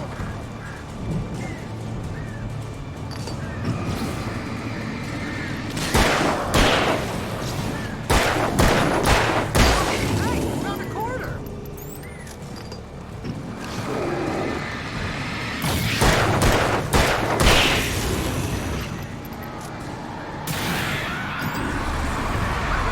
I found it!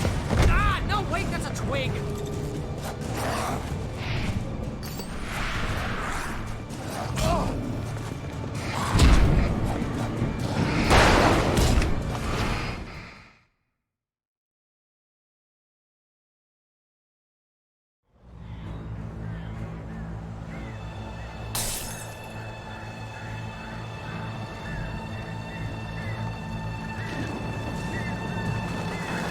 Hurry up, Barry! I'm on it!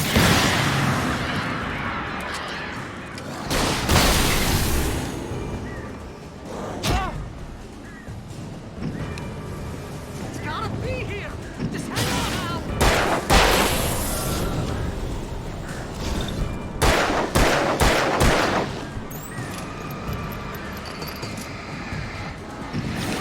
Hey, found a corner!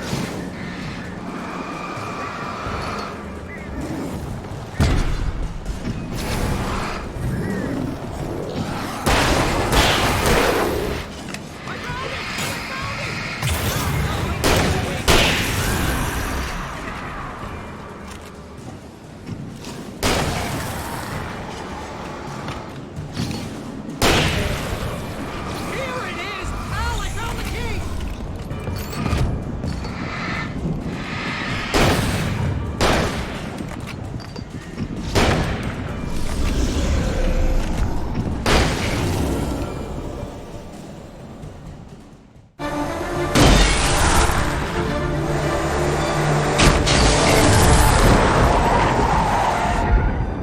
Al, please tell me we're headed for the nearest "You're now leaving Bright Falls. Come back soon" sign. We're going to the Anderson farm. I knew you were gonna say something like that. You know what? You owe me big time for this. When this is through, if we make it, I don't care what anybody says, I'm done with darkness. You're gonna buy me a tanning bed as a gift, and I'm gonna live in it.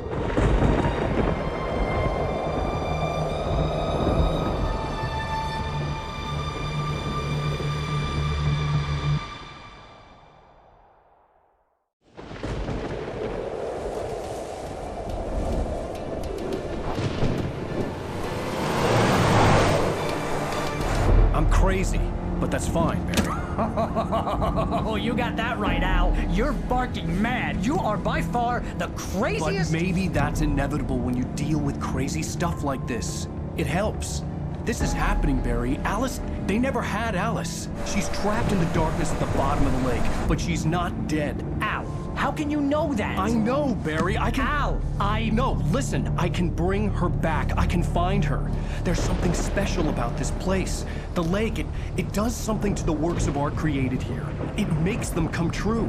But there's a catch. The Dark Presence, whatever that thing is, twists it to its own ends. That's why all of this is happening. It's using my manuscript to take over everything. Al, I believe you. It happened to Thomas Zane before, it happened to the Andersons. I believe you. Crazy or not, you're not delusional. Weird shit's going down. That's a fact. I'm on board, man. I'm with you. The Andersons knew about it, but they were too far gone to tell me with all the drugs they were on. But they wrote it down. There's a message somewhere at their farm, Barry. We just need to find it. Look out!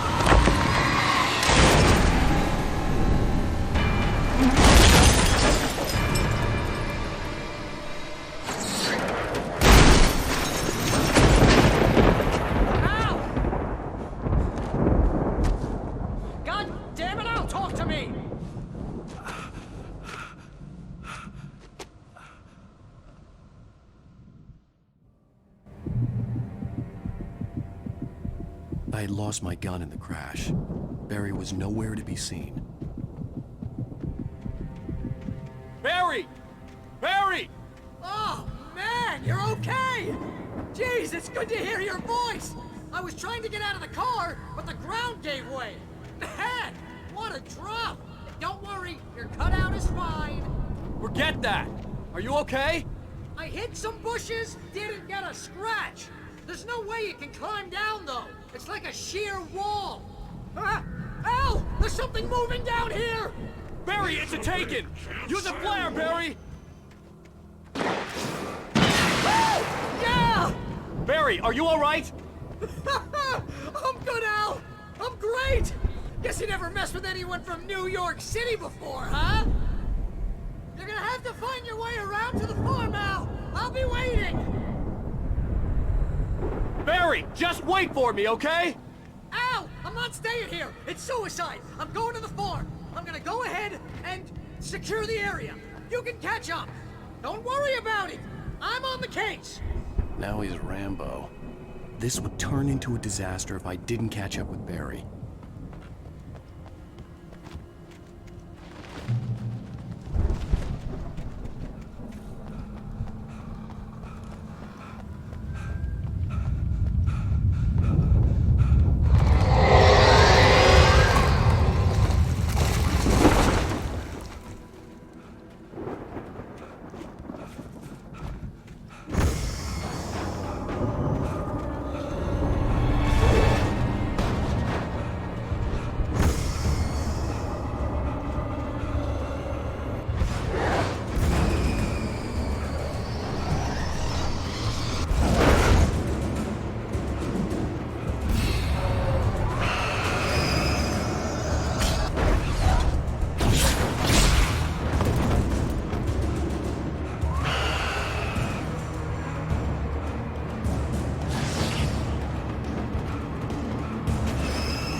When he stopped the car at the Anderson farm, Walter felt relieved.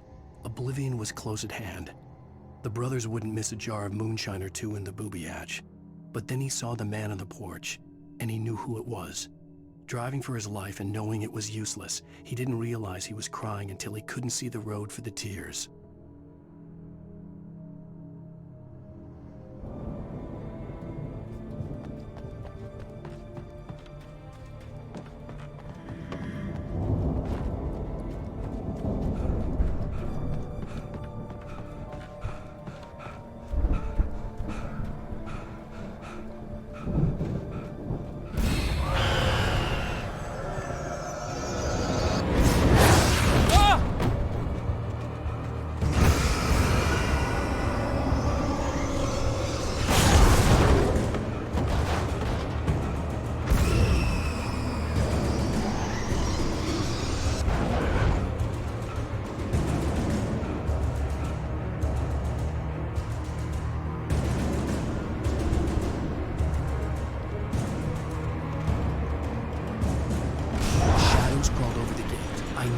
like to destroy them to get through.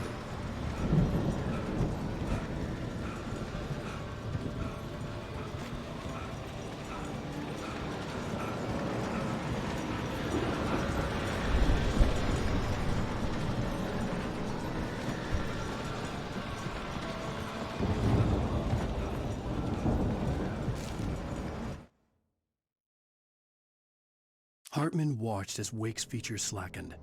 The man was bullheaded, no doubt. Even lying on the bed, he'd almost broken Hartman's nose the second time. But with a little time, he could break Wake down, give him proper direction. Wake was easily the most promising subject he'd had. Well, since Tom, really. "Sleep well, Alan," Hartman whispered with a smile. "Let me take care of you." He sniffed hard to clear his throbbing nose, swallowed blood, and barely tasted it.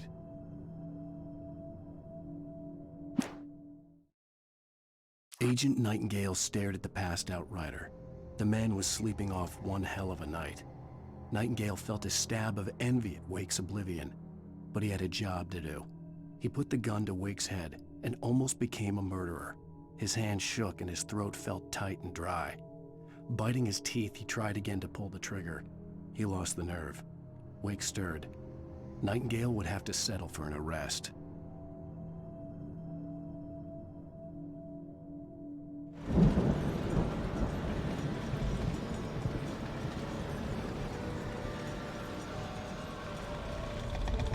I hoped there'd still be a working generator somewhere around here to power up the old lights by the gate.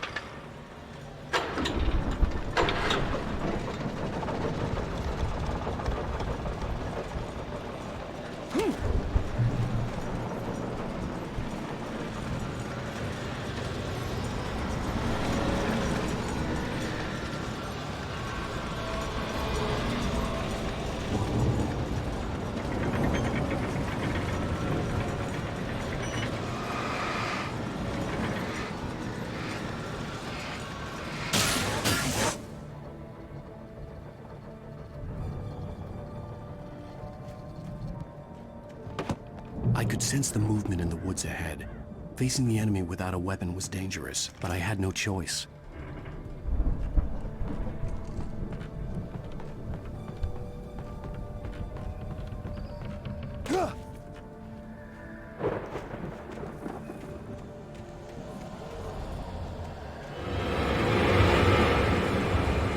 Omega-3 fatty acids are good for your heart.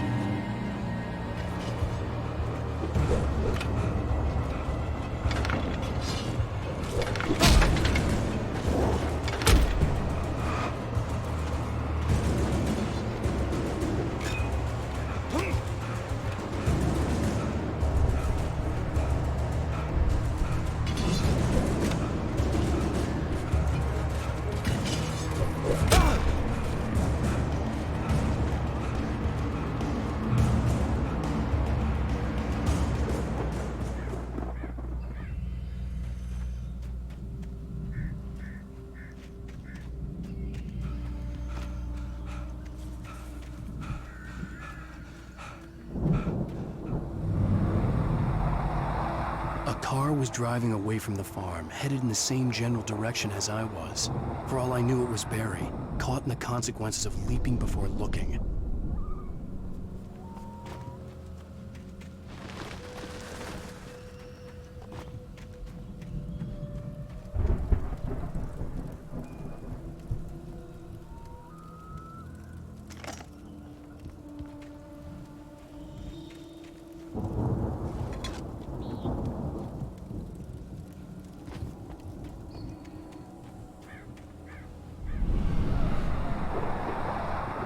The car was heading for the cabin up ahead. It wasn't far. If it was Barry, I would see the damage soon.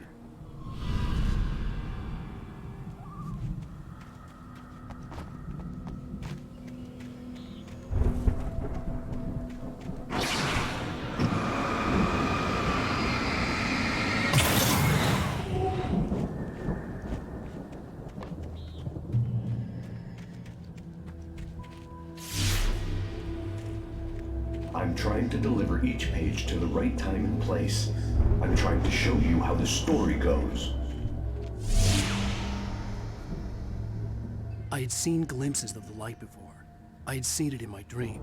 It was a strange spaceman or a diver in a bulky suit. He was the one who'd been placing the pages on my path.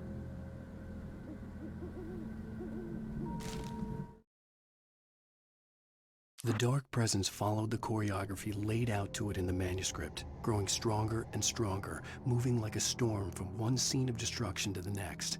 But it was still bound to follow the story and chained to the dark place it came from. When the story reached the end it longed for, it would finally be free.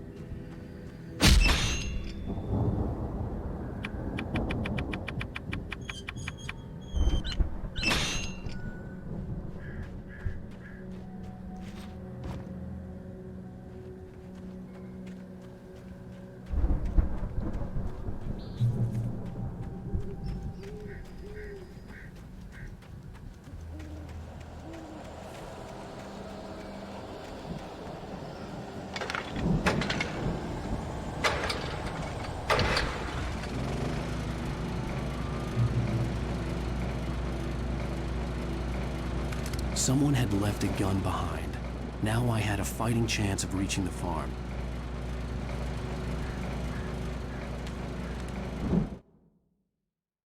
The storm raged on as the Anderson brothers walked unsteadily away from the clinic with the other patients in tow, knowing that this time they wouldn't return.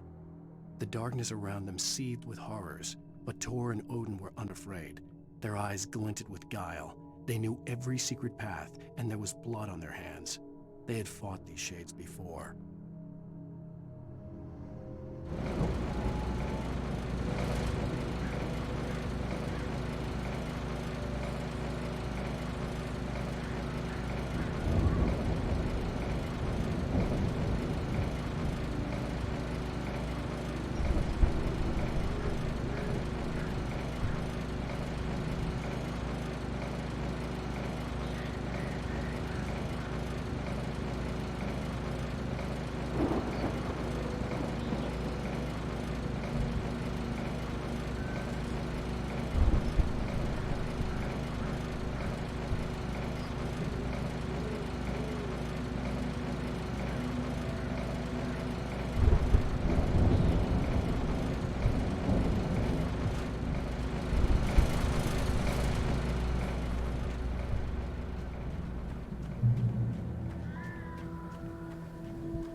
I could see the car, but there was no sight of the driver.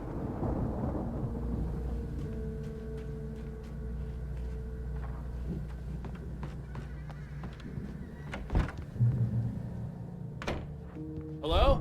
Anybody here? Barry! No! Danny, you're not! Please! What are you? No! Don't! I'm sorry!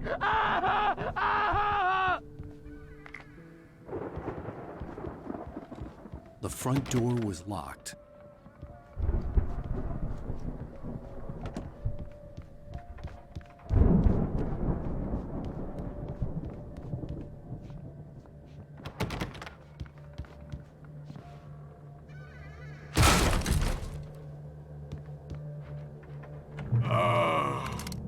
I know you. You were in jail the other day. I went to the farm again for the moonshine, you know? It makes you see. They're not gonna miss it. They're in the loony bin. But my buddy, Danny, I lost him. Something's gone wrong with him. It's not him. Like a real bad follow-up to a real good movie.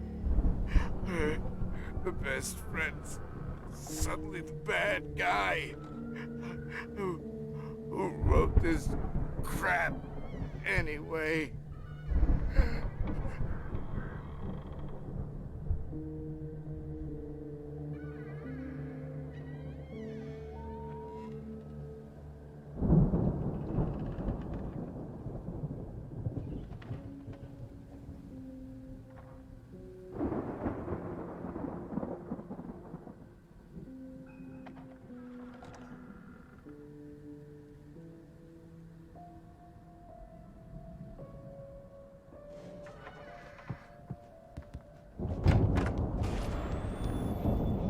I've run through every possible course in my head. If I continue like the Dark Presence wants me to, the story I'm writing won't save Alice. It's a horror story, and it's going to kill her, and me, and everybody in this town. No one will survive. Darkness will consume everything. This is what it's wanted all along. It will be free, unstoppable. It used Alice to get to me, dangled her in front of me to keep me going. It was never going to release her. I'm going to change this. I'll escape. I've written myself into the story. I'm now the protagonist.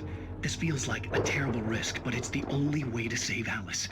I'll be bound by the events of the story just as much as anyone else who's been woven into it. The story must stay true for this to work. There have to be victims along the way, near escapes, cliffhangers.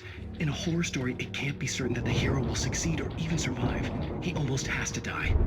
I'll write my own escape into the story next. I need help. Zane's going to be the one who'll help me. I'll make it happen.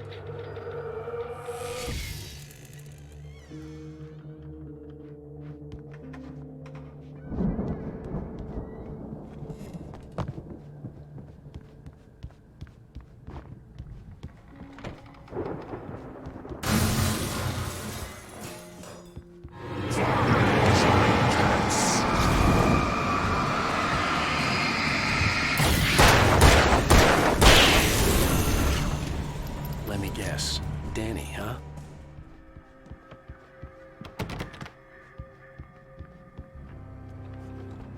The farm was still a good distance away.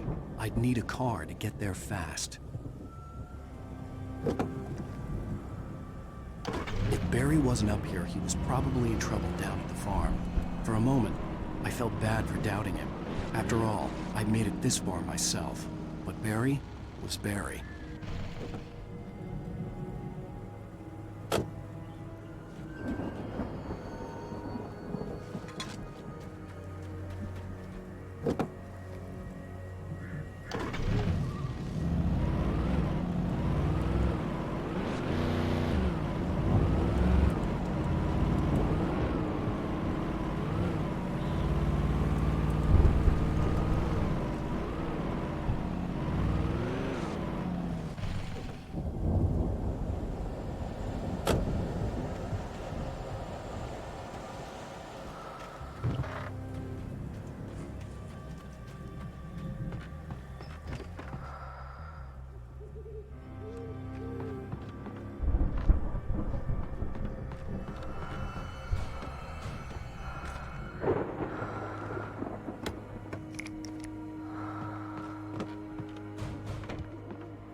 Well, as I'm sure everyone's noticed, that storm we all felt coming is finally here.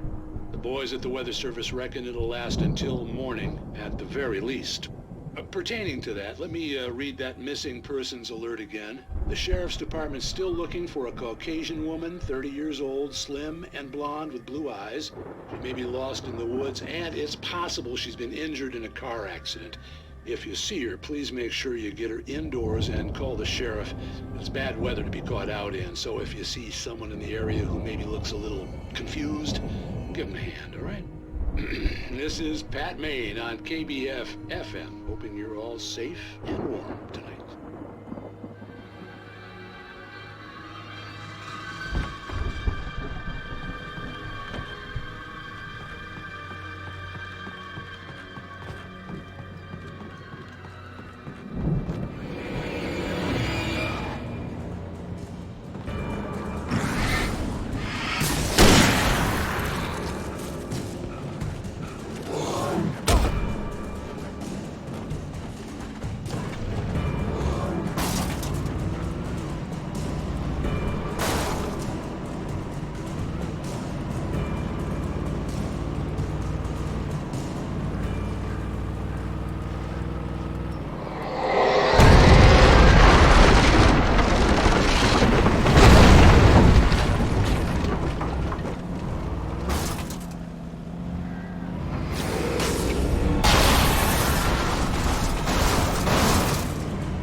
I'd known the brothers used to be some kind of rock stars, but it hadn't really sunk in until I saw the stage.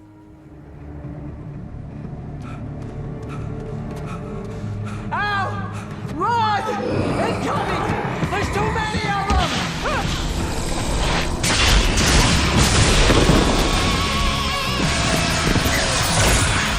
God damn!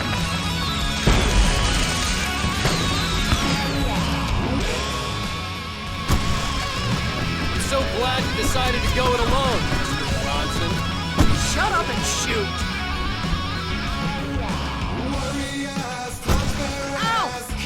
Fight them off! I can set off 4 of the fireworks from here and help you out! Hey, Al! Did you notice there's a lot of ammo and stuff around? This place is stopped! Al, hold on! I'll try to get the stage lights on!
Bright Falls, rock and roll capital of America.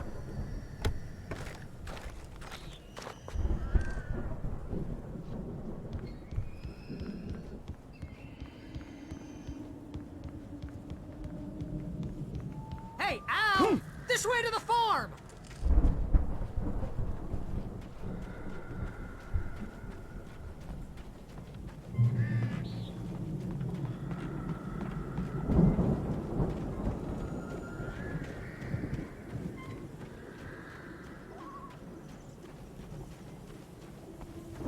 See, bestseller? No reason to worry. Your cutout's good as new, right where I left it. I'll come back for it once we have the place secured. Yeah, that's been my biggest worry all this time. We need to get this thing moved out of the way. This is as far as I got before they ambushed me.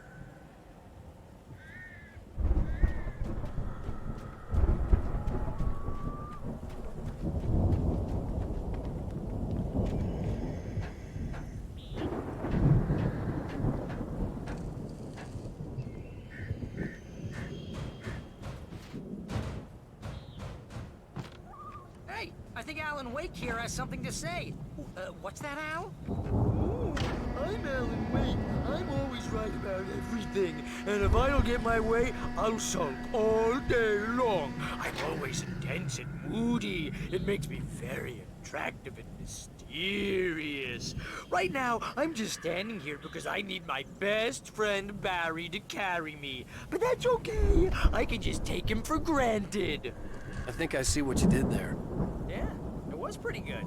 You want me to do my imitation of Barry Wheeler? No? Thought so.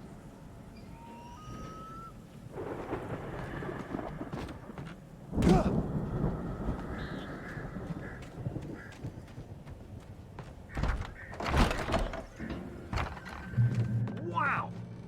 You look at that thing, Al! They really went all out with this Viking crap, didn't they? Look at all this stuff! They must have done okay for themselves, so how come I never heard of these guys before? And this from the guy who learned about Ozzy Osbourne through reality TV?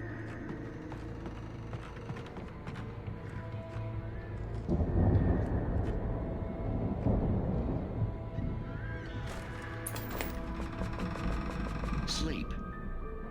We all spend a third of our Night dreams in its Springs! soft embrace, Man! somewhere Brings back between memories. fantasy and Hey, oblivion. remember when I got you that gig? But Your dreams first have a real way of writing forcing job. What got you themselves into started? waking life, Was this one of or your vice episodes? versa. In Night Springs.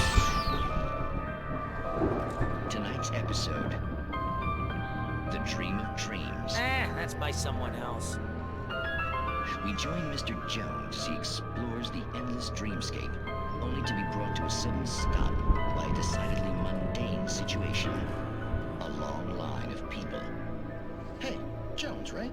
Listen, we're gonna have to wait until His Highness over there is good and ready. Oh, wow. Who's that? You don't know him? What are you, new? He's the guy dreaming us. Well, not just us. He dreams everything. All of this. But wait, no. I'm the one who's dreaming. I'm asleep. Isn't this my dream? Oh, yeah. Sure. Get real, pal. You're just another dream. I'm a dream. You're a dream. The weirdo in the diving suit is a dream. And the girl made of smiles and sunshine is definitely a dream. But I'm pretty sure I'm dreaming this. Well, maybe you're a really confused dream. What am I, a shrink?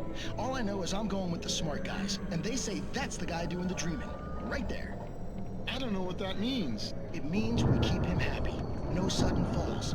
We make sure he has his clothes on when he goes out in public. No chases where the monster is nipping at his heels and he runs like crazy, but his legs don't seem to get him anywhere. None of that.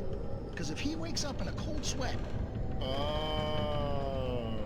Yeah, precisely. So we wait till he wants to move on. Keep things nice and calm. Hey, something's happening here. Yeah? What's that? What? Can't you hear that?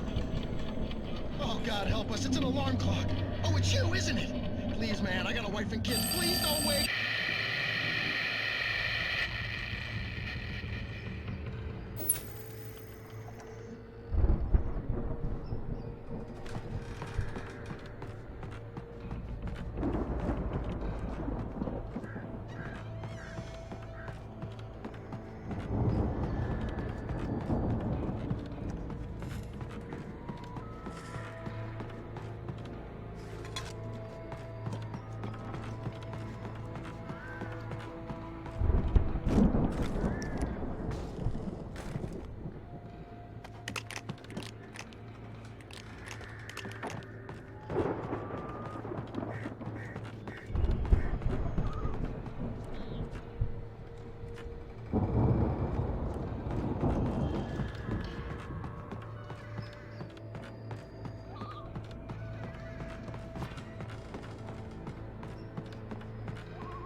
It's 1976. Madness reigns at the Anderson farm. Contrary to all logic, the headiest ingredient of their moonshine is unfiltered water from Cauldron Lake. The Andersons feel like gods. Odin can't stop laughing. He contemplates cutting his eye out.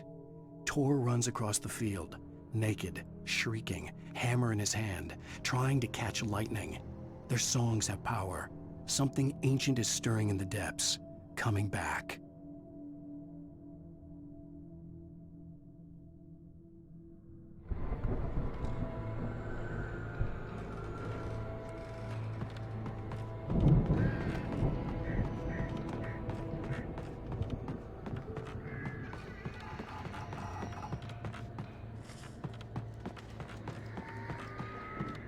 The Viking boat looked imposing, almost like a battering ram.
Wow! Those geezers had quite a production going on. Ooh, you know what, Al? If we make it through this alive, I'm gonna start representing them. Yep, sell this stuff online, maybe get a reality show going, release a new single. Good luck with that, pal. Hey, you find us a way out of here, okay? I'm gonna take a closer look at this stuff.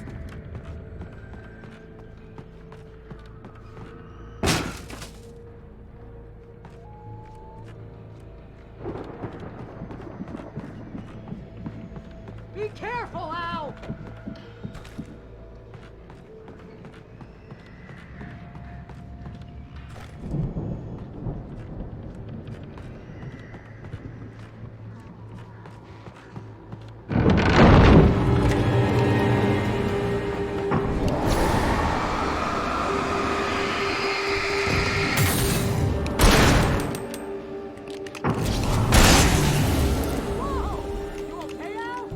I'm good. Keep your eyes open, okay?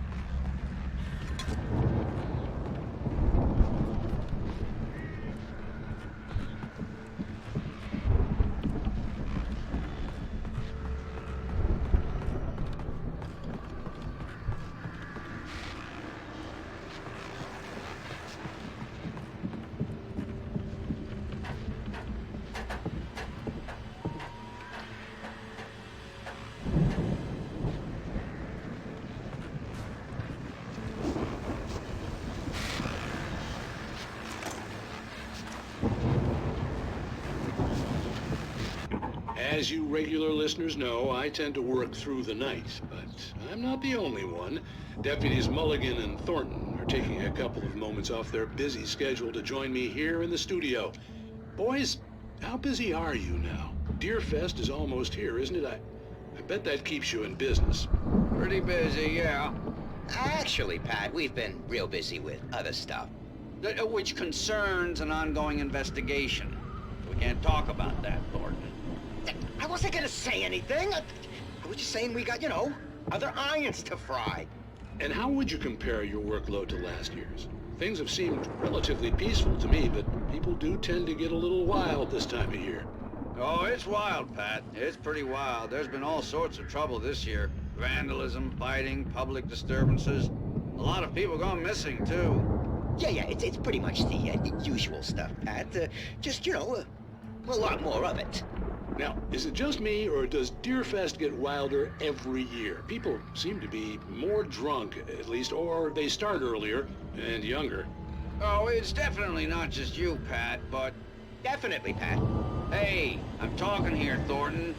Oh, shoot, I lost my train of thought. Not just me. Oh, yeah, it's wilder, Pat, but actually most of the trouble seems to be coming from grown men. People who ought to know better, Kids are doing fine this year. Well, that's nice to hear at least. Boys, I want to thank you for stopping by. I'll let you get back to your patrol. Sure thing, Pat. Yeah, sure thing, Pat.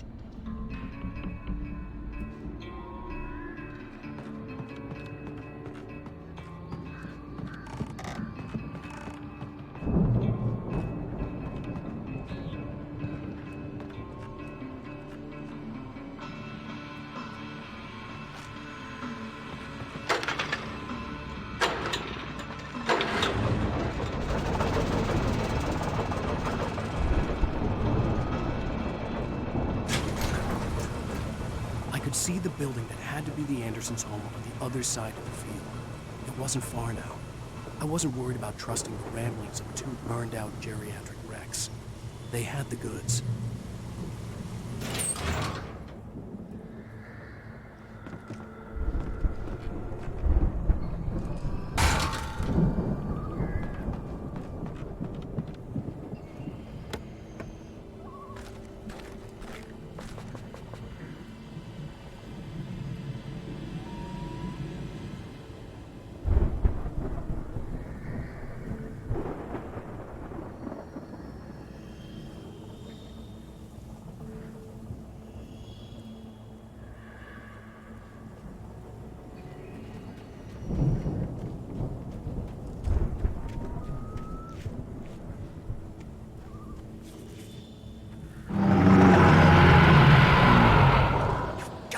Kidding me.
Is that you out there, buddy?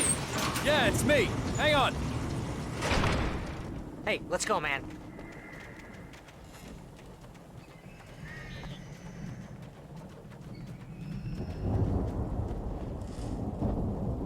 I think we're gonna have to work together to open this gate, Al. Looks pretty heavy. Ah! Hey, I think that's the farm on the other side of the field. We're almost there. This farm is a crazy place for crazy people. We should feel right at home then.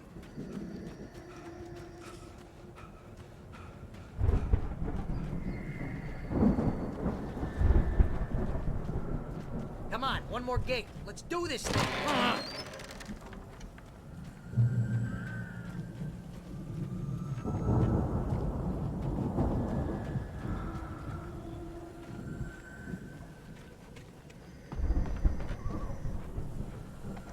The lights are out. I guess we better check the fuse box.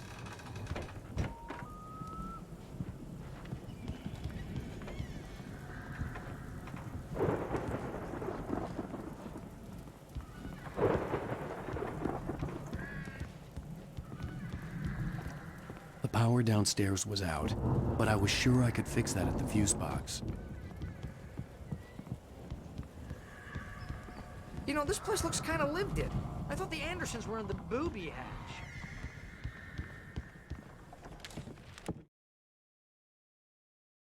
Again, Alice's screams rang in the stillness of the night. I saw myself run toward the cabin, flashlight in my hand. I followed my past self. I was an out-of-body observer, a time traveler in a crazy drunken dream. This was the beginning. The night Alice had disappeared. The mystery of what had happened during the missing week was about to reveal itself.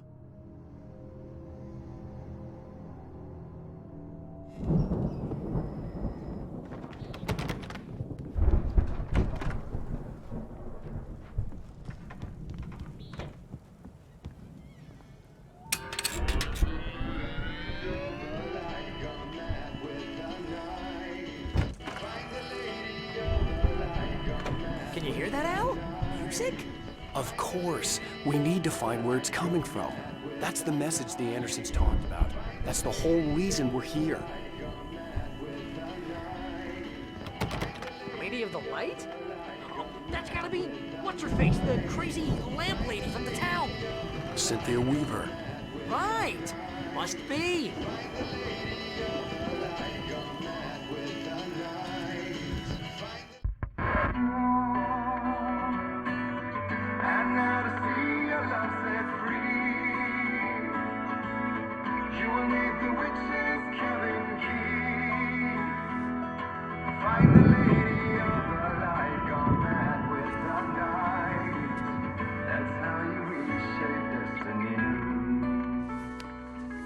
Okay. We need to find Cynthia Weaver. We'll stay here for the night and head back to town as soon as it gets light.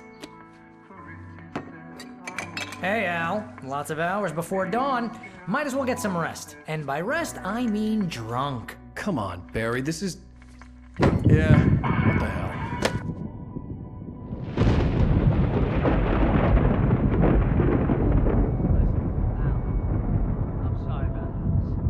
Seriously, because I know we don't get along, but we're gonna find her, right? Even though you're a crazy bastard, I'm gonna stick by you, no matter what, ever, Al. Sure, like a brother. I'm a writer, goddammit. Correct. If I just wanted to, I could write 10 books a year. And they'd be the best books that year. No, you couldn't. That's right, I couldn't. But I could, because I'm a writer. What? What do they put in this stuff? I feel like my brain is coming out of my nose. I'm gonna get the recipe off those coots and be a booze millionaire. I just miss her, Barry. I just want her here with me. I know, Al. I know. It's gonna be okay. We're gonna make it okay.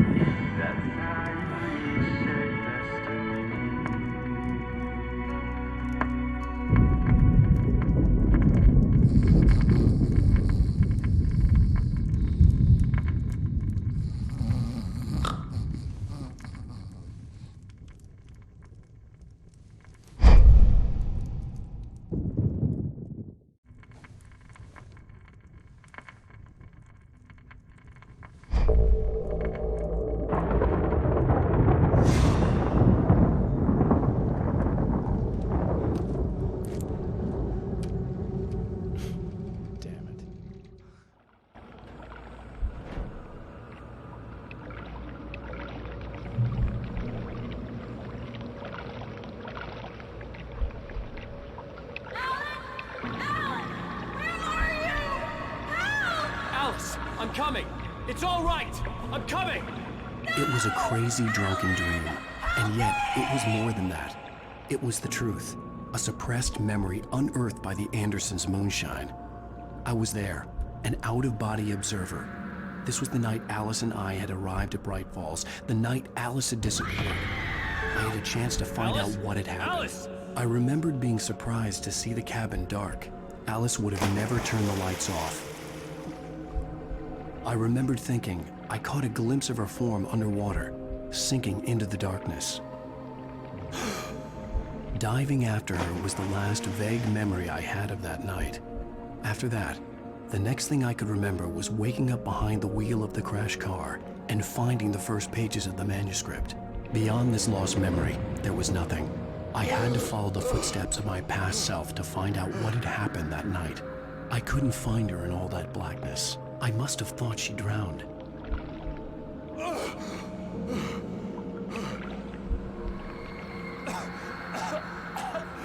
Alice! Jagger had Alice, and so she had me. Alice!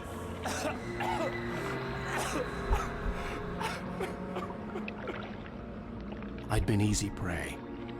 Look at the cabin. Is there someone in the window? Alice? Maybe she didn't drown after all. Maybe she's inside. Alice! Yes.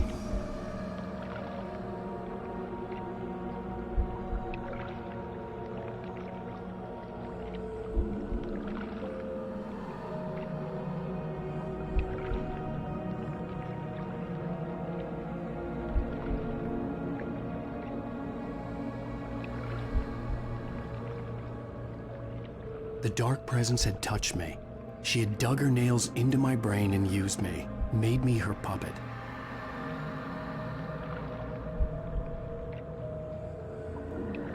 She must be here somewhere. Maybe upstairs in the study. Alice! Yes, that's where she is. You can apologize. Alice! You laugh at the whole thing together and put it behind you. Alice?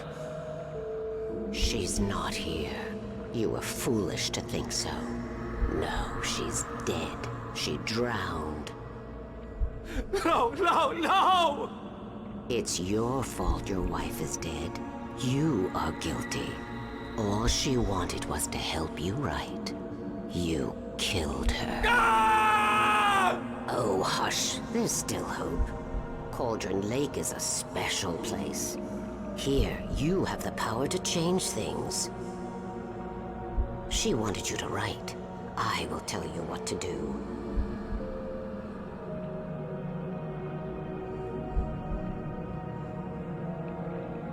You can write her back. The story will come true, and all will be well again. She had Alice, and the manuscript was the ransom for her.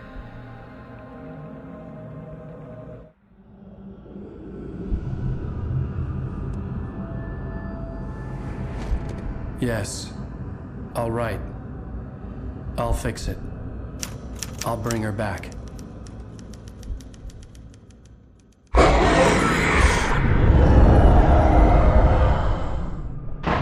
No.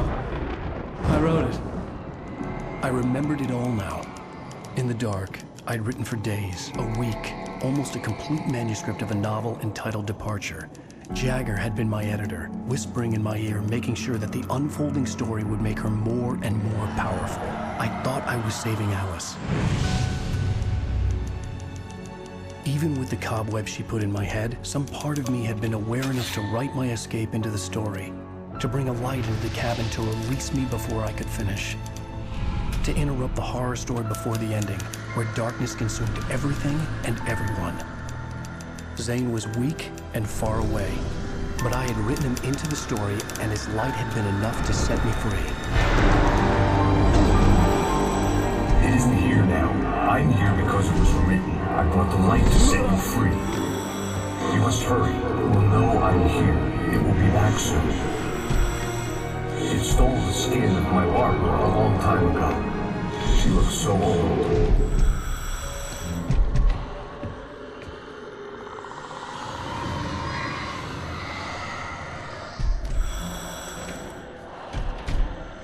I had woken up, confused and groggy, my mind consumed by darkness and fear. All I could do was to escape.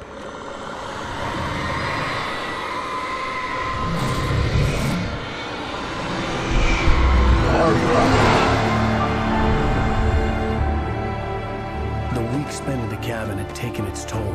I was barely conscious and fading fast. It had to have cost Zane terribly, thrown him even deeper into whatever dark place he now haunted.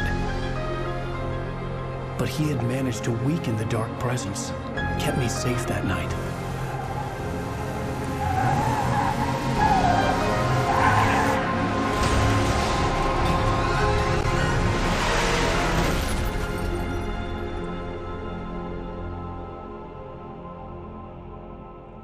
I wrote it.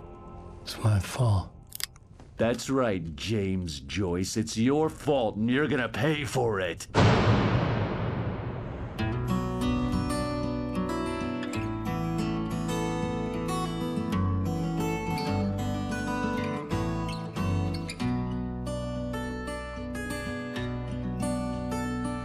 There's an old town road with mystery of Tom the poet and his muse, and a magic lake which gave a light to the words the poet used. Previously on Alan Wake. Under the influence of the dark presence, I wrote a horror story that is coming true. Jagger had been my editor, making sure that the unfolding story would make her more and more powerful. Some part of me had been aware enough to write my escape into the story. Together we can create something absolutely wonderful. The lake, it does something to the works of art created here. It makes them come true. My mom gave me this old light switch. The clicker. Alice is being kept in a dark prison. I need to find Cynthia Weaver to fix this. It's your fault, and you're gonna pay for it. Well, we're expecting a record crowd from the neighboring counties. Naturally, we hope to break the record set by last year's Moose Fest in our neighboring town, Watery. Ladies and gentlemen, some people have asked me, what's the big deal about Deer Fest? And I think that this sums it up. It's about friendship and community. We've got a great party coming up, but let's try to hold it in until tomorrow and get through the night in one piece, all right?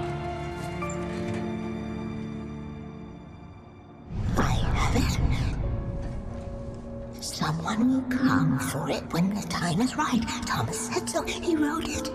The key is insurance. It's my job to keep it safe. Safe in the light. Always in the light.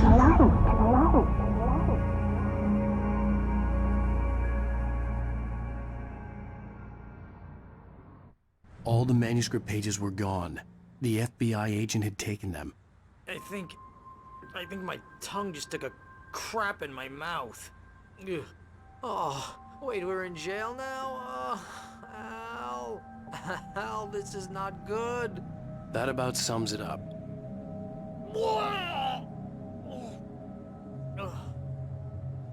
Oh, I am never drinking again. I need to talk to Weaver. She's the one in the song. The Lady of the Light. What, the crazy lady? Ugh, whatever you say, Al, but we're stuck here. They're not you gonna... haven't even interviewed Wake. I had some reading to do first, Sheriff, and let me tell you, it was an interesting read.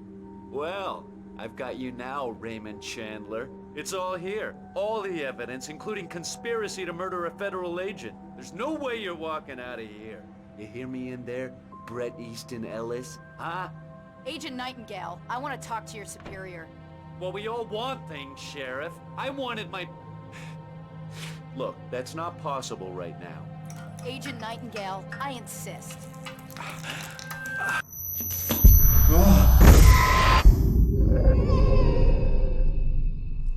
Wake, what's wrong? Lady, are you stupid? It's a trick. It's an obvious trick. Okay, I've had enough of this crap. Wake, I'm gonna trust you with this. You're joking. Agent Nightingale, your opinion would matter more if you were sober and if I actually believed you were here on official business. Whoa! Get back in the cell, Stephen King. The only way you're leaving this place is over my dead... Wait a minute. I know... Oh my God! Light, we need need light. It's the only way to fight this thing. In my office. I've got your things there. Follow me. Oh man! We're sitting ducks with the lights out! Stay. Nightingale tried to make sense of the manuscript. It was disjointed and strange. He didn't understand half of it, but it all rang true. Impossibly true. He took out his hip flask when he reached the page that described how he reached the page that made him take out his hip flask. It wasn't the booze that made his mind reel. Cool. I can get the emergency power on.